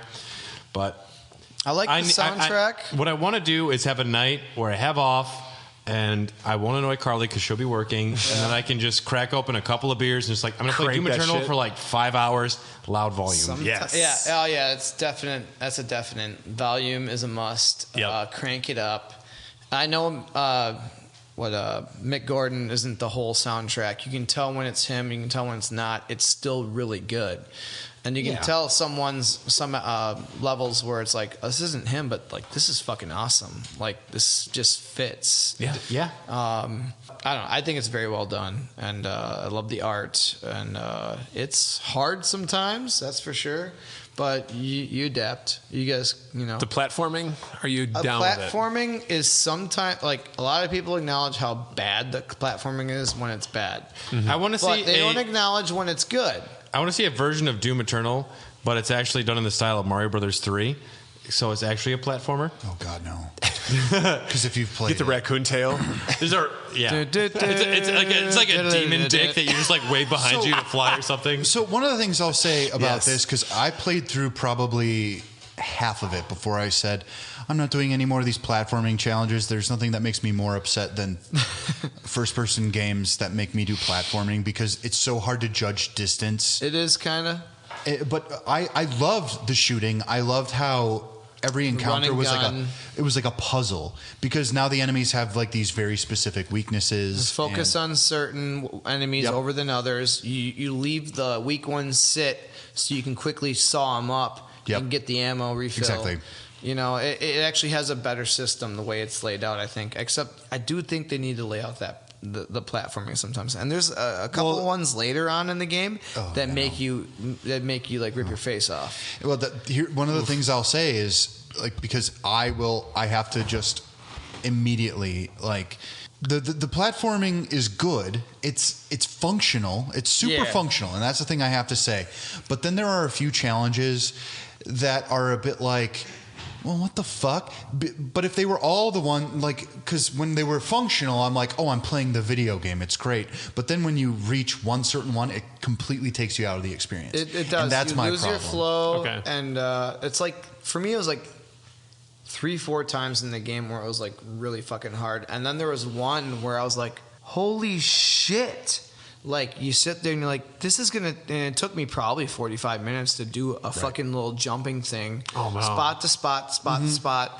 And then, like... Was it the one where you first get to hell and you're above that weird lava thing that you have to move around? No, that was probably easier. Oh, I fucking hated that. There's one, I think, more... I don't remember if it was, like, in space or something. Yeah. Not doing that. But, like, you nail a couple different of those, like, floating gravestone things, and then it even gets harder on the fall. It's so like the distance is kind of crazy, and like the thing you need to shoot after you jump off, you need to shoot that like laser green spot or like that green spot that opens the door while you fall. And while you're falling, you can do that slow motion feature. It's still very hard to do. Yeah. And it's like, fuck off with that. Drop that from the game. At least cut that shit out the next game. And let's just keep ripping and tearing. Did this one sell a lot? I didn't pay attention. It did well, but not as good as the first one. It wasn't Animal Crossing. Right. Well, no, That's what I nothing. heard. The first Nothing remake. was- I mean, Right to now. me, it's a gazillion times better than Animal Crossing, but that's Well, me. you just don't like. You just don't. I don't cute like kids. Animal Crossing. Nobody had Animal Crossing I on like their to be list. cute. That would have but been Allie's number one. I got That a- would have been the general public's number one. Probably. I got a one that I'm playing right now. I want to throw out. It's not Kingdom Hearts 3? my favorite. It's not my favorite. It must be. It's not his But favorite. this is actually a surprise to me. The fucking Cobra Kai video game. Oh, yeah? Is I was actually actually gonna make a joke really about good. It's made by Game Mill, who made Big Fucking Rigs. Okay. Yeah, What the you know hell? what? I don't know what that is, Angry no. Video Game Nerd. It's Yeah, one of Big his Rigs is not a great game. It's like the worst game ever made. It's one of the worst. And this blows my mind. They got I hired. didn't know that until I was already halfway through the game. I Yeah. didn't finish it yet, but like it's actually Cobra Kai is fucking awesome. Wow. Sick. It's actually very reminiscent. If you're a Final Fight fan, you will be in love. I heard it's not bad. Has like the Hagar spinning fist move, the German suplex. Excuse me, Mayor Hagar. Yeah, Captain Mayor Hagar. Let's go get a cheeseburger. But like My the personal movement, hero. the walking is dudes. spot on. But like the mechanics are very similar, but they have a lot more like super moves you do and stuff. And it's one of the best beat 'em ups I've played in like the current generation. Have you played Streets of Rage 4 yet? Yeah, I think it's better. Whoa. Because that game rules. I played. Yeah, I liked it. I've only played 2 levels, but I liked It's what good, I played. sure. It's good. I think I actually don't like the walking in Streets of Rage 2, but it's similar. Oh, yeah. It's similar in Cobra Kai, but a little smoother. And I might actually have to try this out. I got it for $15 Black Friday. So, Tom, do you play any games this year, Tom? I forget. Not really. I was listening Okay, to that country was the music DOGCAst. and listening to Talking Heads. Yeah, so I thought my game of the year was going to be a absolute lock for the longest time until about a week ago. Cyberpunk. Until I started playing Cyberpunk. No, Covers. So I thought I had this thing as a lock, and then I started playing a game called Half-Life Alyx. I just kind of started playing that for real. I got it when Is it that a came new out. game? It's a Oculus game. It's a VR game. Oh, fun. Exclusive. So I've been playing that last week, and I'm only about a third of the way through. It's like one of those things where like, why didn't I play it earlier? Because it probably would be my game of the year, but I didn't play it. I haven't played enough of it. I don't It's wanna, extra work to do the Oculus. You can't be drinking. You have to feel good physically. You can't be drinking. You just have to stop. I mean, you and, could, yes, yeah, you can't drink while you're playing. You It's gonna not get easy to sick. solve it. I get sick about half hour, 45 minutes after VR. Yeah, It's easy for Tom. I love because it. He doesn't have pets. Well, that game. So I have cats and you have a dog, and it's like, My dog's gonna Yeah. sleep. It's fine. well, I can't have cats because there's dangling cords for my PSVR. They'll break. Yeah. And they're excited about that. Right. And then I'll kick them like they're a fucking demon when I'm playing Resident Evil. I really have to try Resident Evil 7 on your VR. I got to try it. There you go. Yeah. Yeah, I almost wanted to give you the VR today with the PlayStation 4 stuff, but I don't want to be trusted with Yeah. that. So, anyways, if I had more time with Half-Life Alyx, that would probably be my game of the year. It probably is then. But I'm gonna go with the one I brought to the dance, and that's Ghost of Tsushima. It's the best Assassin's Creed game. Yeah, I can't believe released we brought this that year. to the annual DOGCAST dance, though, because we all brought our dates and you brought a game. I brought a game because I'm a sad, lonely old man. I don't even think Kate would care. And then how she weird wouldn't. is it that we She's have a watching The Bachelorette, We have a right? DOGCAST dance. That's the weirdest thing Yeah. of all. It's just us drinking. I love No music. There's not even music. I know. love Tsushima. I can't wait for you to play it. I can't wait to play it. Because It looks awesome. It looks beautiful. I mean, it's going to get compared to Assassin's Creed all the time because that's kind of Can you climb in what it? they were. You can climb in it. Is so- it better than Assassin's Creed though? Yeah. This Bam. Yeah, absolutely. Tom, but you played Assassin's Creed Odyssey for the first 3 years I knew you. It's true. And I'm still playing Valhalla. you're gonna say 75 years, or 75 years, feels like it. 75 hours into that. You're 75 hours into Valhalla already? 73. Sorry. Dylan, you played 25 different indie games. Tom plays one Assassin's Creed. So I get a lot of opinions and you get one. Pretty big much. opinion. Yeah. So, anyways, just a quick just summation of my Little quickie. thoughts here. Yeah, I think the tone of the game is great. It's consistent. It's a very somber, serious it has a few moments of levity, but they are there, but they're kind of few and far between. But there's something about having that consistent tone throughout the game that actually makes it work in its favor. You know, you play an Assassin's Creed game and you're doing like a serious mission, and then you got like, hey, over here, my sheep got out of the pen. Come and get it. You know, it kind of. Well, okay. I like that. If you're going to give me those rupees, I like that stuff, but sometimes it's a little, takes you out of the experience. But I like the lead character, all the turmoil he goes through consistently through the game, having to balance the fact that he is an honorable samurai. Is it he has to resort to doing subterfuge and doesn't stealth. he get to choose, like, if you're going to be a naughty samurai or a sweet boy samurai? You can choose to engage in battle as an honorable samurai. You can call people out and engage in this mini game, which is really cool. It's like a standoff, like, it goes to almost like a Street Fighter thing, where you're like, I am here to kill you. I'm a samurai. I'm Shin Sakai. And then you have to take your finger off the button at an exact time when you're like dueling with a guy. Oh. And if you make it, you automatically kill that guy and you get a bonus for the next few. You get to enemies. eat for a whole day. Yeah. That guy you chopped in half. I thought it brought its own a number of innovations that are unique to it. The fact the UI is very sparse. There's no mini map. You just follow your dad's spirit is the wind, and that guides you. You just swipe up on the touchpad, cool. And it'll show you where your next destination is. Go this way. When you're exploring the world, it's just like very zen-like. It's beautiful, and the combat mechanic is just interesting enough to stay relevant and fun throughout the game. It's like rock, paper, scissors. You have to switch stances constantly. Tom, you're such a PlayStation fanboy. I played PlayStation more than I played anything else this year. Between Final Fantasy, Last of Us 2, and Ghost of Tsushima, it's been a PlayStation year for me. So good on you, Sony. And then, honorable mention to a game I started in 2019 but didn't start playing in earnest until 2020, and that's Disco Elysium. Wonderful game. Man, I can't say enough good things about this fucking game, and I can't wait to get through it. Please fix the computer version, though. The stuttering frame rate is an issue for a lot of people. And it's coming out for consoles, I think, in February or March, fully voiced. This is a Switch game.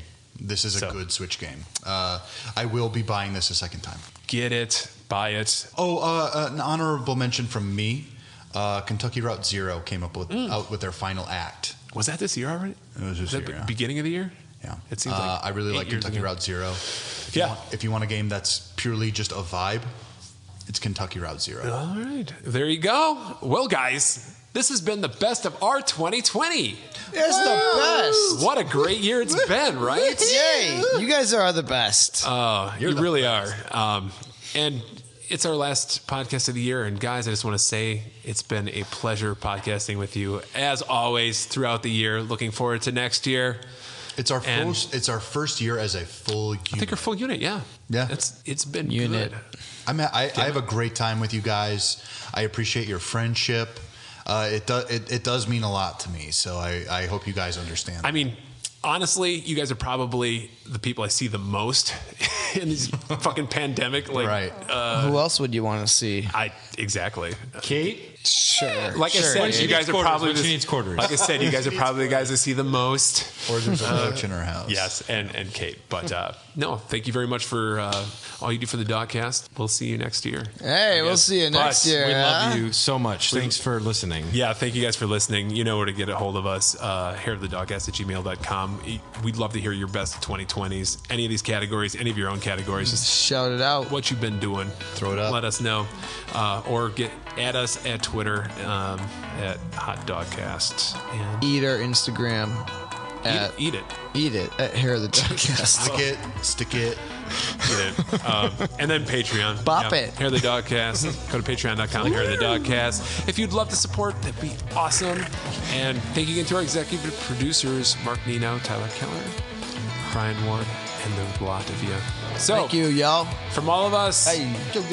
Here at the DOGCast, good effing riddance 2020. Fuck you, 2020. Eat my ass, 2021. 2021, be nice, please. Please, God, yes. We're not talking trash about you. Yeah, we love you. Please, be gentle. All right. Bye, everybody. Bye.